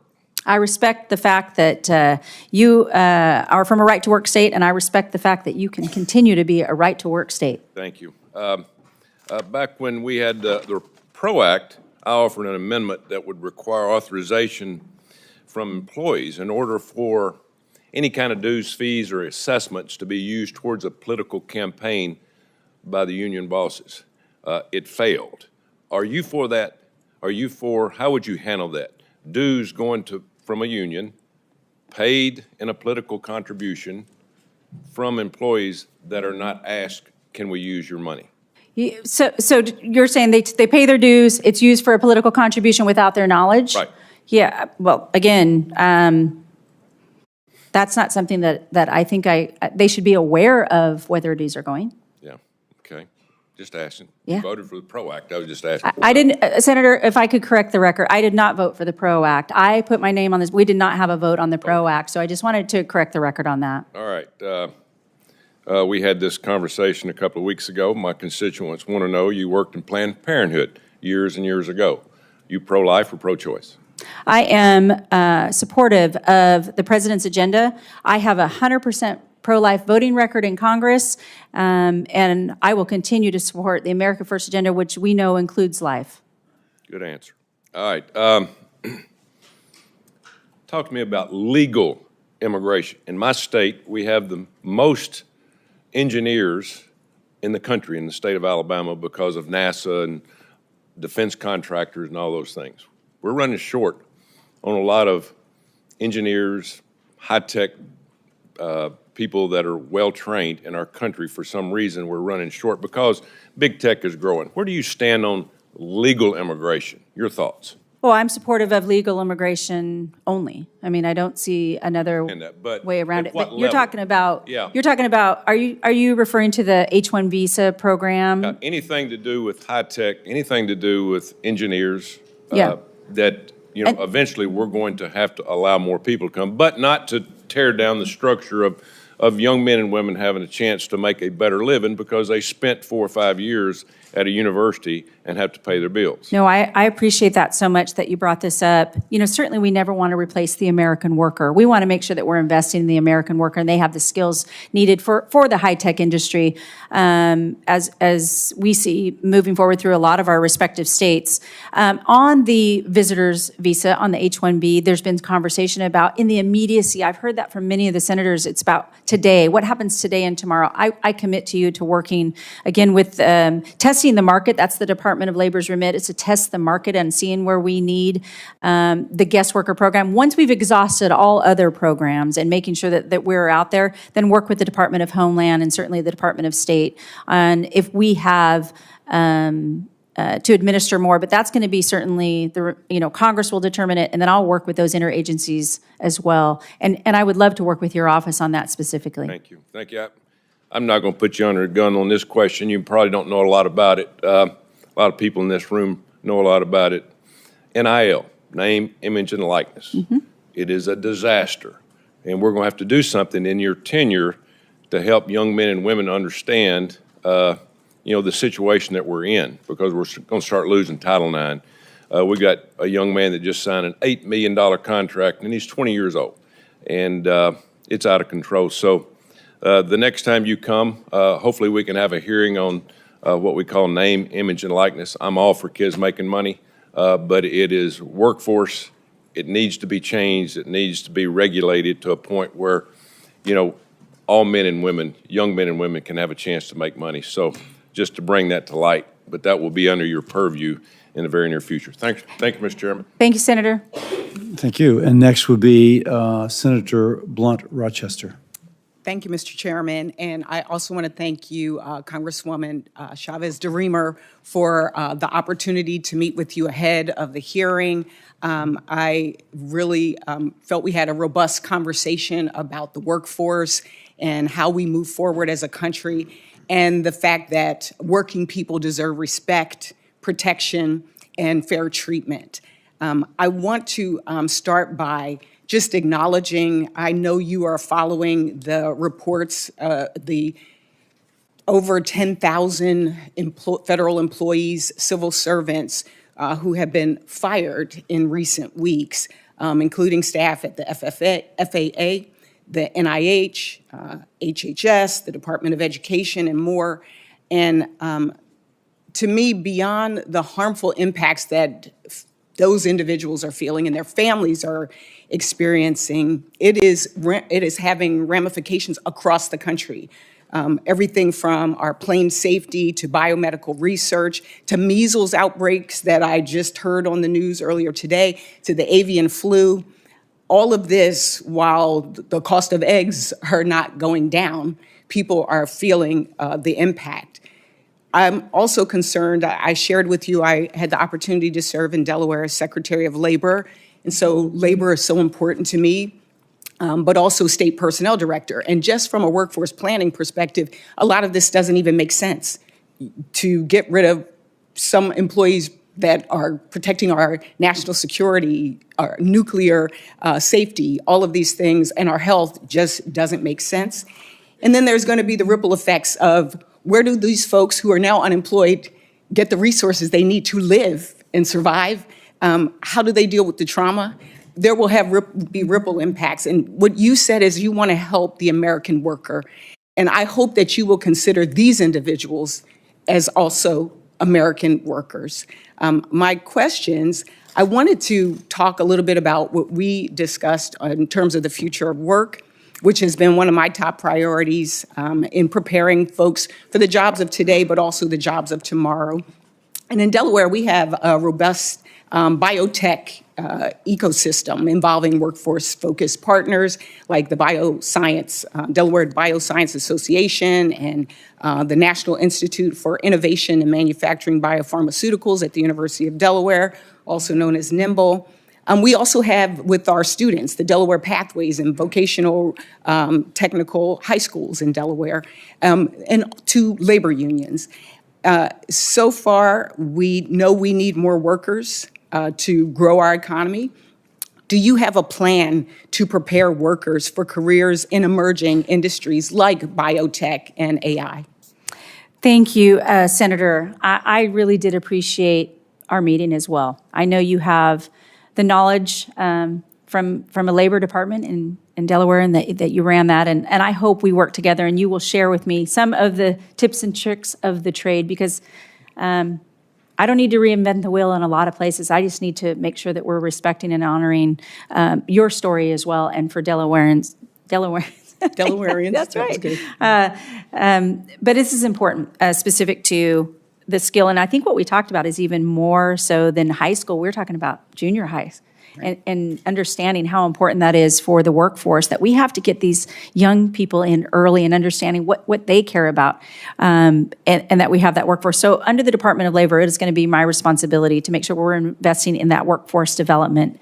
I was proud, and I was brought up earlier, to serve on the Ed and Workforce for reauthorizing WIOA. That's, again, a bipartisan. It didn't happen. It didn't go through. And I hope, with all respect and talking to the president if it aligns, that this is something that if Congress takes it back up, that I can work with you all, not only technically, but to enforcing that and really investing in the workforce specific to high tech, because we know we're going to need those jobs. And so this is an important issue, I would think, to everybody sitting up here that they're a part of the workforce and respective in every state. I know in our conversation, we talked about making sure that labor as well as industry are present at the table when we make these big policy decisions, when we do legislation. One of the things that I will be focusing on and introducing legislation on is an accelerator, the Advanced Research Projects Agency of the Department of Labor, ARPA-L. Is similar to what we've done for health with ARPA-H, with defense for DARPA, which gave us groundbreaking technologies like the internet and Siri. And so hope to work with you on these as well. And again, let's make sure that we focus on all workers. That includes those folks that are being fired, laid off, and in a lot of trauma. Thank you, and I yield back. Thank you, Senator. Thank you, Senator. Senator Murkowski. Thank you, Mr. Chairman, and welcome to the committee. I enjoyed our conversation. We had a chance to talk a little bit about the Alaska workforce. I'm looking at an article that just came out, and it cites to the Alaska State Department of Labor and Workforce Development, looking at labor statistics, or workforce statistics back in 23. We don't have 24's numbers yet. But right now, non-resident workers in our state make up 23.5% of the workforce. That's a lot. It means we get folks that come to us from other states. When you have 82% of your communities that are not connected by road, you can't move as a worker from one village to another village unless you're willing to pay several $100s for each leg of your airplane ticket to get you to another community for work. So we rely on out-of-state workers. In the oil and gas industry, 37.4% of the workers were non-residents. In the mining industry, non-residents accounted for 41.6%. In the seafood processing sector, which is significant, it's one of our largest employment and economic drivers in the state, producing more than $5 billion in economic activity. So this is big for us. But what is even bigger is in 2023, 82.8% of the workers were non-resident. We process our seafood in small coastal communities that, if they have a population at all, it's maybe 500 people that are there. You cannot run a seafood processing industry when you don't have the workers. And so back to the comment that was made earlier about H-2Bs, this is significant for us. Senator Collins asked about your commitment to issue supplemental visas in a timely manner, but also to the maximum extent allowable. You do have that discretion. You've indicated that you're going to work to that. I'm going to ask you to look specifically to the seafood processing sector. Of all the sectors that are out there, and my friend from Virginia knows full well, seafood is more truly seasonal than so many other sectors. But right now, we're competing, if you will, for these H-2Bs with other sectors like landscapers. Last I checked, you can do landscaping 365 days practically in most parts of the country. The seafood sector in Alaska, you're looking at an industry during the summer, at least when it comes to salmon, where it is literally an 8 to 10 week season. We are the poster child for seasonal workers. I need to know that you will not only support the H-2B visa program, but commit to working with me on legislation to exempt seafood processors from the H-2B visa caps. This is something that we've been trying to work for years. Basically, we've been stalled out by big labor that is so concerned that we're not offering these jobs to people across the country. You can't get an H-2B visa until you have demonstrated that all the efforts that you have made to seek U.S. workers and that none are coming to you. So we had the conversation in my office. It's important to state it here publicly how significant it is, and I need your assurance that you're going to work with us and work with your partners within Homeland Security as well on this critical issue for us. Yes, ma'am. I will commit to working with you specifically on this issue. Thank you. I appreciate that. A lot of conversation about apprenticeships, so I'm not going to revisit that, although I did just come from a meeting with the head of the Alaska Military Youth Academy, who was talking about the benefits of going from that exceptional program to hand in glove with the Alaska Works training program, so that these young people can see the benefits right then, right there. Maybe I want to be a welder. Maybe I want to be a carpenter. But you take them hand in hand. Last thing I'm going to raise is something in a conversation just yesterday with the head of the building trades. We're talking about childcare. We're talking about childcare because we can talk about a workforce, but if people can't get to the workforce because they can't afford childcare, so I would hope that you're going to prioritize families in the workplace and support incentives for on-site childcare. Yes, ma'am. Thank you. Thank you, Mr. Chairman. Thank you, Senator. Senator Markey. Thank you, Mr. Chairman. Welcome. Since his inauguration, President Trump has waged war on public servants, especially federal workers and their unions. The president violated union contracts, including by firing tens of thousands of federal workers, used his fork in the road proposal to strong-arm federal workers into resigning and waving away their legal rights and illegally attempting to nullify union contracts ratified in December of 2024 and January of 2025. As Secretary of Labor, will you abide by the terms of collective bargaining agreements between the Department of Labor and federal agency staff unions? Thank you, Senator. It was nice to visit with you. I know it's been a few weeks since we had that meeting, so I appreciate you being here today. Certainly, the Department of Labor is outside of the NLRB, where collective bargaining is committed and happening, independent of the Department of Labor. So I will, work with your office in determining exactly what it is that you're specifically asking, but outside of the Department of Labor is to protect the American worker. And then, of course, as we overlap, because the Department of Labor expands a little bit more than collective bargaining and unfair labor practices under the NLRB. But will you advise President Trump and Elon Musk that they must reverse all decisions that violated the contracts that were negotiated between the unions and their agency employer? Well, certainly my role, if confirmed, is to advise the president on a full picture, and I will be candid on what that full picture looks like and then work with the White House.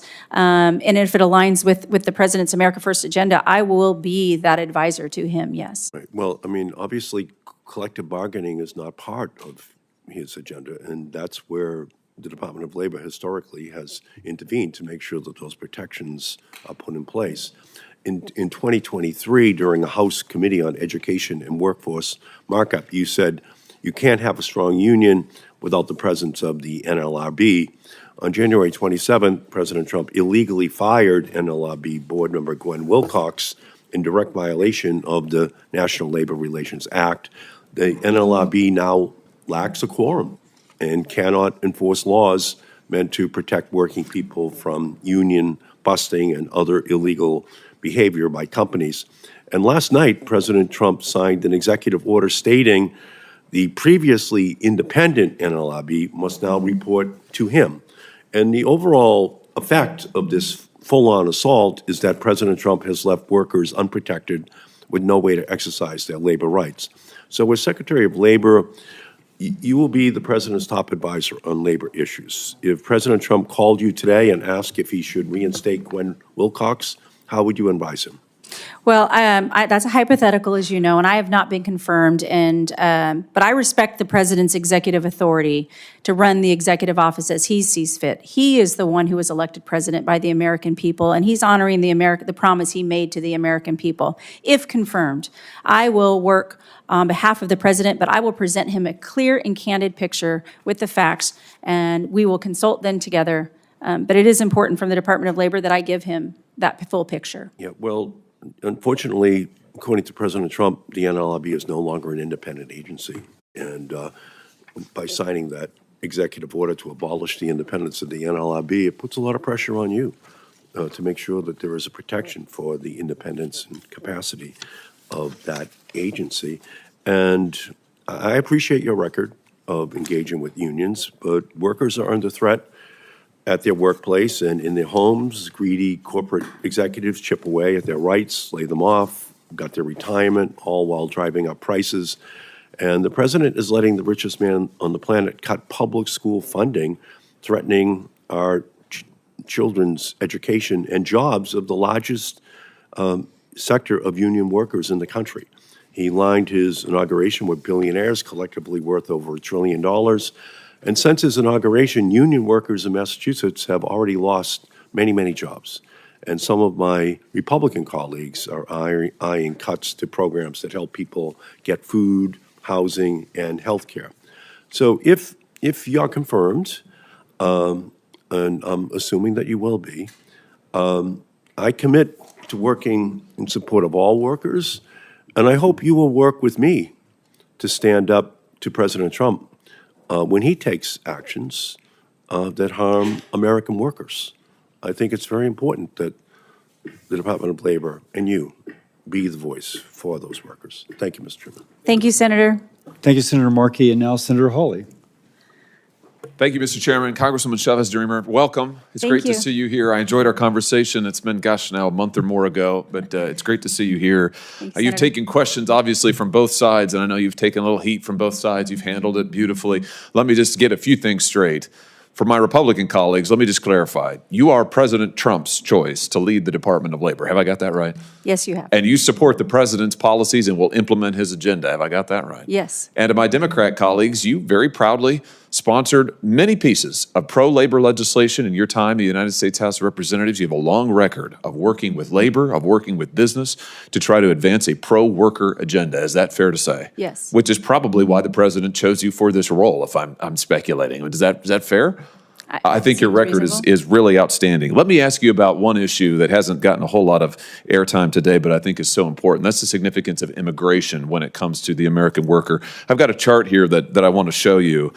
This is the Department of Labor's own data on jobs following the pandemic and in the last administration, in the Biden administration. If you look here in the red, those are foreign-born workers. If you look at the blue, those are American-born workers. And as you can see, the data that you can see it, the graphic itself tells the story. American-born workers, no change in employment, just a return to the norm in the Biden administration. Foreign-born workers, that's where all the jobs go. What's it mean? According to the Department of Labor's own statistics, during the Biden administration, virtually all of the job gains, which were pretty meager, I have to say, but even that, virtually all of them went to foreign-born workers. Now, we know, again, from the Biden administration's own statistics, that about 11 million encounters with illegal immigrants were recorded at the border. During 1 month alone, the Biden administration allowed 370,000 illegal immigrants to cross the border. Many of these people got work permits and started working, competing with American workers and legal residents, many of them union members. And of course, illegal immigrants, not union members, companies don't pay them the same wages. They don't offer them the same protections. Speak to the danger of out-of-control illegal immigration when it comes to wages and benefits for American workers.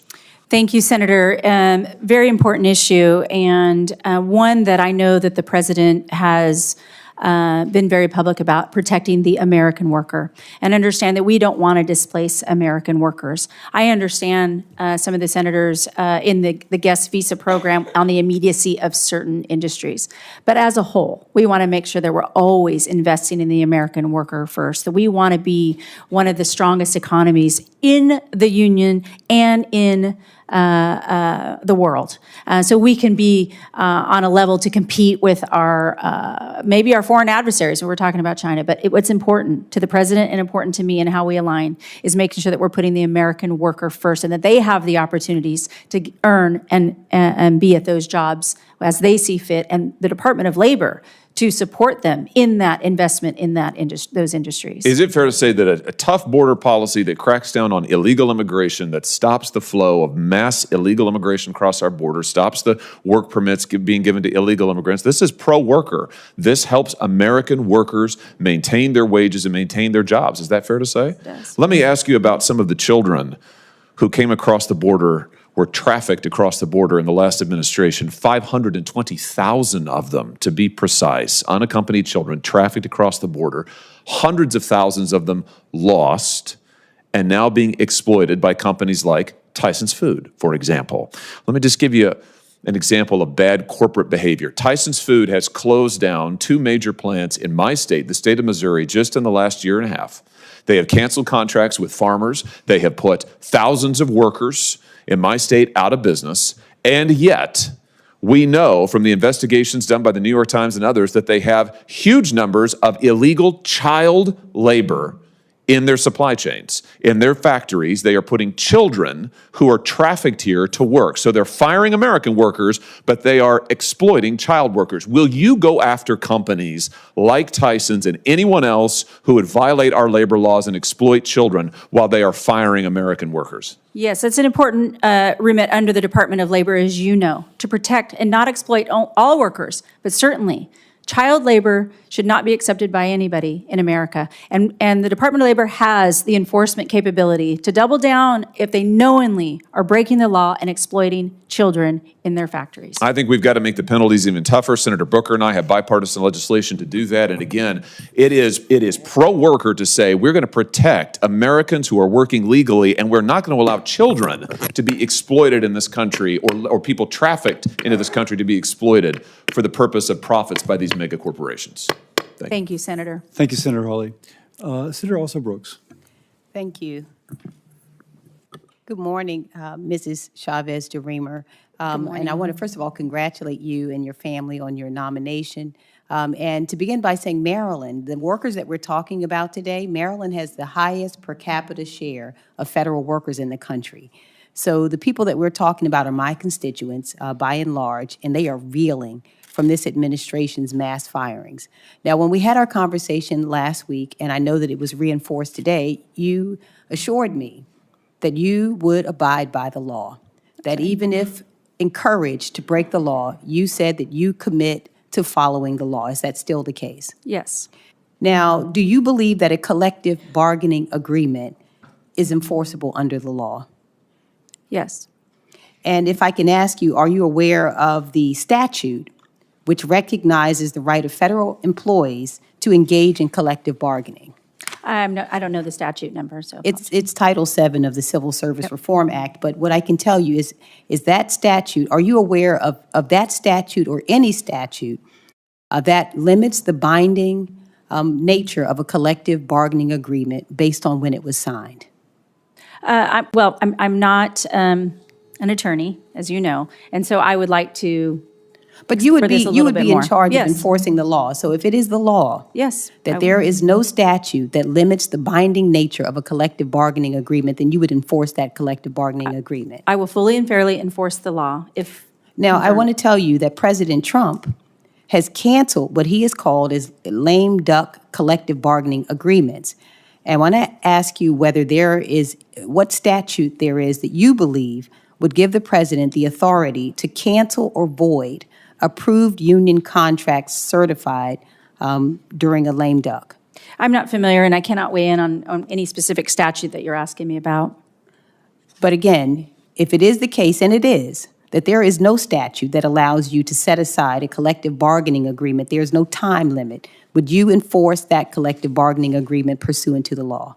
Again, Senator, being not familiar specifically, I would certainly want to, discuss this with the solicitors at the Department of Labor if confirmed, just to make sure that I am on the same page without committing to exactly. But once it's confirmed for you that it's the law, you have committed that you will enforce the law. I'm committed to always fully and fairly enforce the law, and I will work with the solicitors of the Department of Labor to make sure before I weigh in specifically on this specific that you're talking about. Okay, let me ask you another question. Now, President Trump made some, I would call it troubling and shameful comments after the devastating fatal plane crash that occurred here in Washington, D.C. I'm sure you're aware of that plane crash. Yes, ma'am. And he blamed, at the time, while the bodies were still in the water, many of them were children, he took that moment to blame the incident on Federal Aviation Administration hiring people with intellectual and mental health disabilities. Again, while the recovery efforts were going. Do you agree with the president's comments?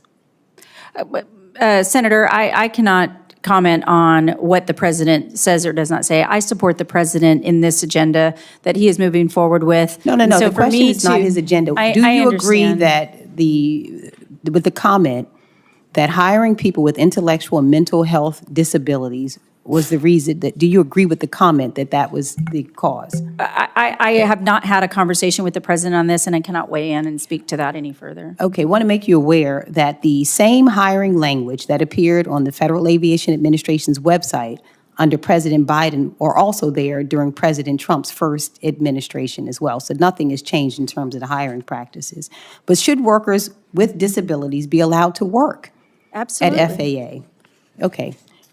Now, in an email that was sent out across the government through OPM, it classified, it used language that, quote, said that their goal was to move from their lower productivity jobs in the public sector to higher productivity jobs in the private sector. Do you agree that public sector jobs are low productivity jobs? Again, No, this is not hypothetical. Unless we determine what those are, it's hard for me to, if just putting it all in one size fits all, it's hard for me to comment on that. No. It's a yes or no. Do you believe that public sector jobs are, quote, low productivity jobs? Is that your opinion? On its face, no. No. Okay, thank you so much. Yeah, thank All right, you. I yield. Thank you, Senator Elsa Brooks, our senator from Kansas, who's a little humbler this week than he was 2 weeks ago. Chairman, I hadn't even thought about that issue for about 3 minutes. But I am serving lunch today to the junior senator from Pennsylvania. And Senator Blunt Richardson notices that you're wearing Philadelphia Eagle colors. So guilty as charged. Guilty as charged. All right. Well, welcome, Congresswoman. Thank you for being here today. I'm so grateful for President Trump nominating you. Thank you. I think when he did this, it was certainly a shout out to the hardworking men and women across this country. Based upon your resume, the work you've done, that you certainly have been a person committed to, again, those hardworking men and women across the country, union or non-union workers. Those are people that President Trump supports, and we want them to be successful. We want you to be successful, and I think you're going to be a great representative at the table. Represent him as we're going forward. I want to talk about workplace development for a second. Though unemployment is relatively low, supposedly, our participation rate isn't as good. And I think there's an opportunity there to get people back in the workforce. And if they don't have the skills, the education to do that, then let's help them out. I see there's so many great opportunities, our community colleges, our technical colleges, the unions, apprenticeships, all those pieces are out there. What can we do? What can you do to help support them and help them be successful? Thank you, Senator Marshall, and I'm sorry that the chairman is being so mean to you in the first few minutes of you being here. But again, it was great meeting with you because we had that conversation about workforce development and workforce investment in our communities and how it can differ oftentimes in a metro area versus a rural area and all of the above. And how you mentioned to me your family in the local community colleges. I took Clackamas Community College right outside in Clackamas County, right from Happy Valley, and how important that was for the community as a whole. And from the Department of Labor, I couldn't, again, be more prideful that I had served on education and workforce on the WIOA reauthorization. And while it didn't make it through, I hope Congress, if the president sees that this is important, that Congress will take this back up for the reinvestment into our young people so that they can be skilled and reskilled in our respective states. I can't wait to come out and visit. And I think I've mentioned this to a couple senators, coming out to all 50 states would be amazing to really learn how the labor laws are affecting your respective states and the investment in the workforce. So I commit to you that I will work hard for the Department of Labor and the agencies within the Department of Labor to make sure that our young people are ready to go in the workforce. And I also know we talked about the average age of a community college entrance is 27 years old. Sometimes people are looking to upskill or get another certificate so they can stay in their communities where they're raising their families, and that's their investment. So I look forward to making this wholeheartedly a pillar of the Department of Labor is workforce investment and development. More flexibility in the Pell Grants would be a step forward. And we worked on that also in workforce and sponsored that bill. We did it for pilots, young pilots, but certainly that was important. What about how can you better work with state agencies?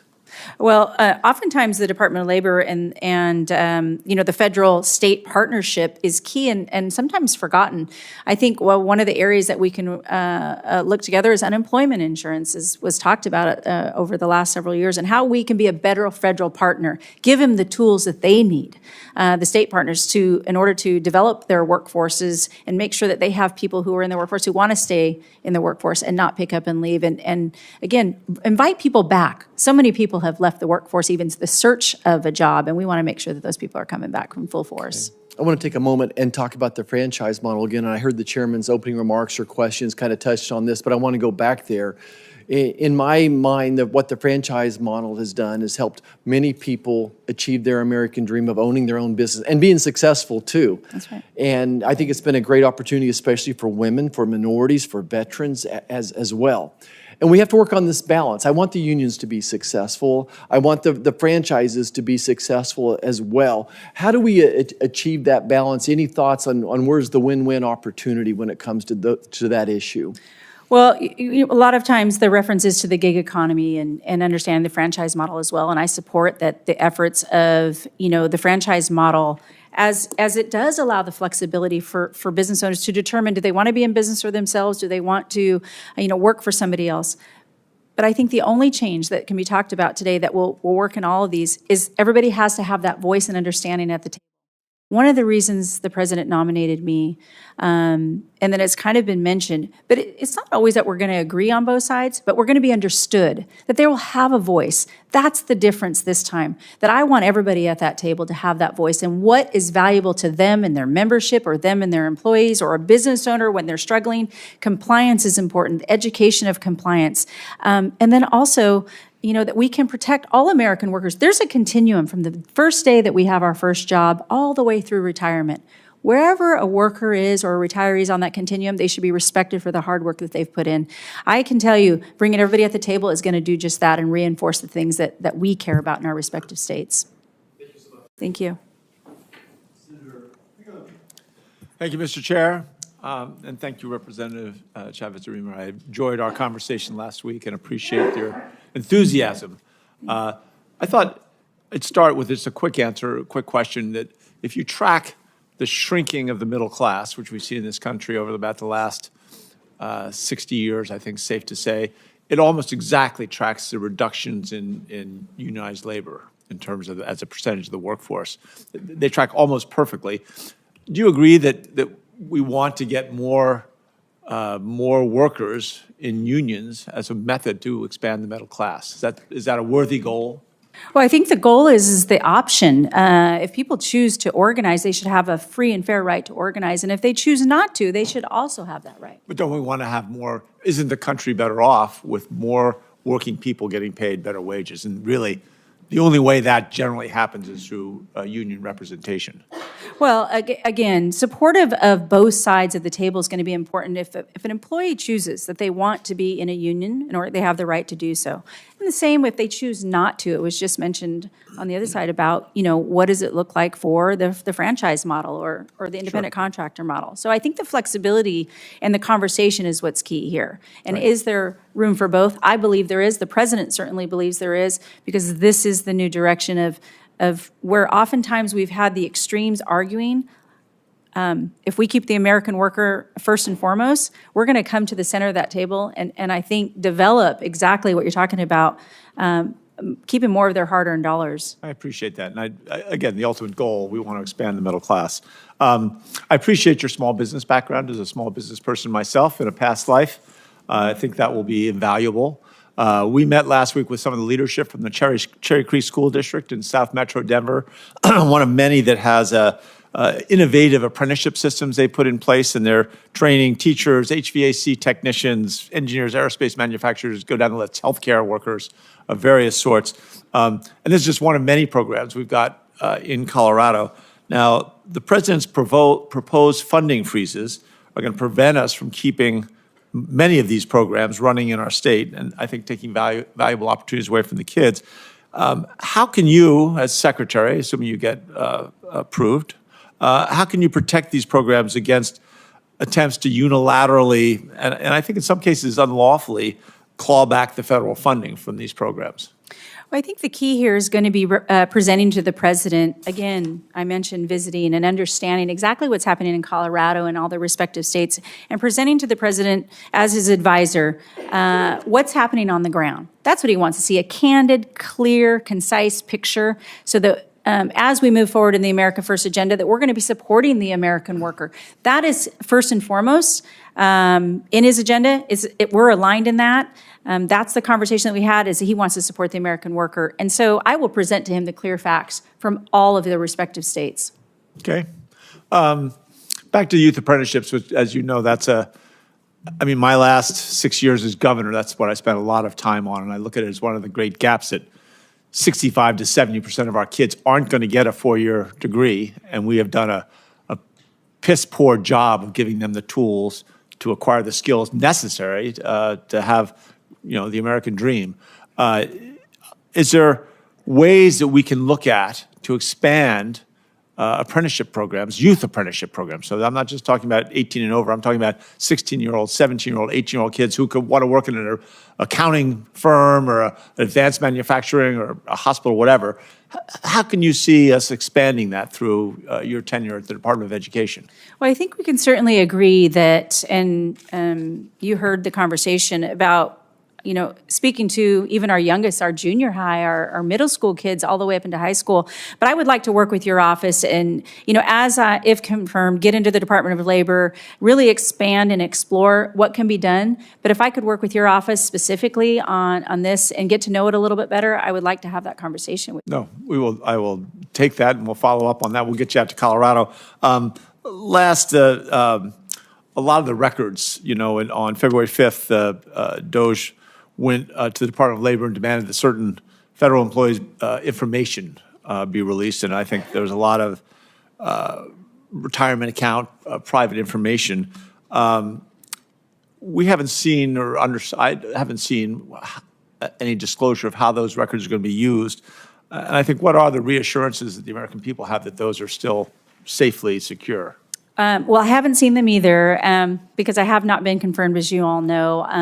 I have not been read in onto what is happening with DOJ in the Department of Labor. But if confirmed, that'll be the first thing I do is make sure that I'm briefed on it and made aware of everything that's happening. So I don't have that answer for you because I don't know what's been happening either. Okay, fair enough. Thank you. Thank you, Senator. This concludes our hearing. You did very well, and thank you for that. Thank you.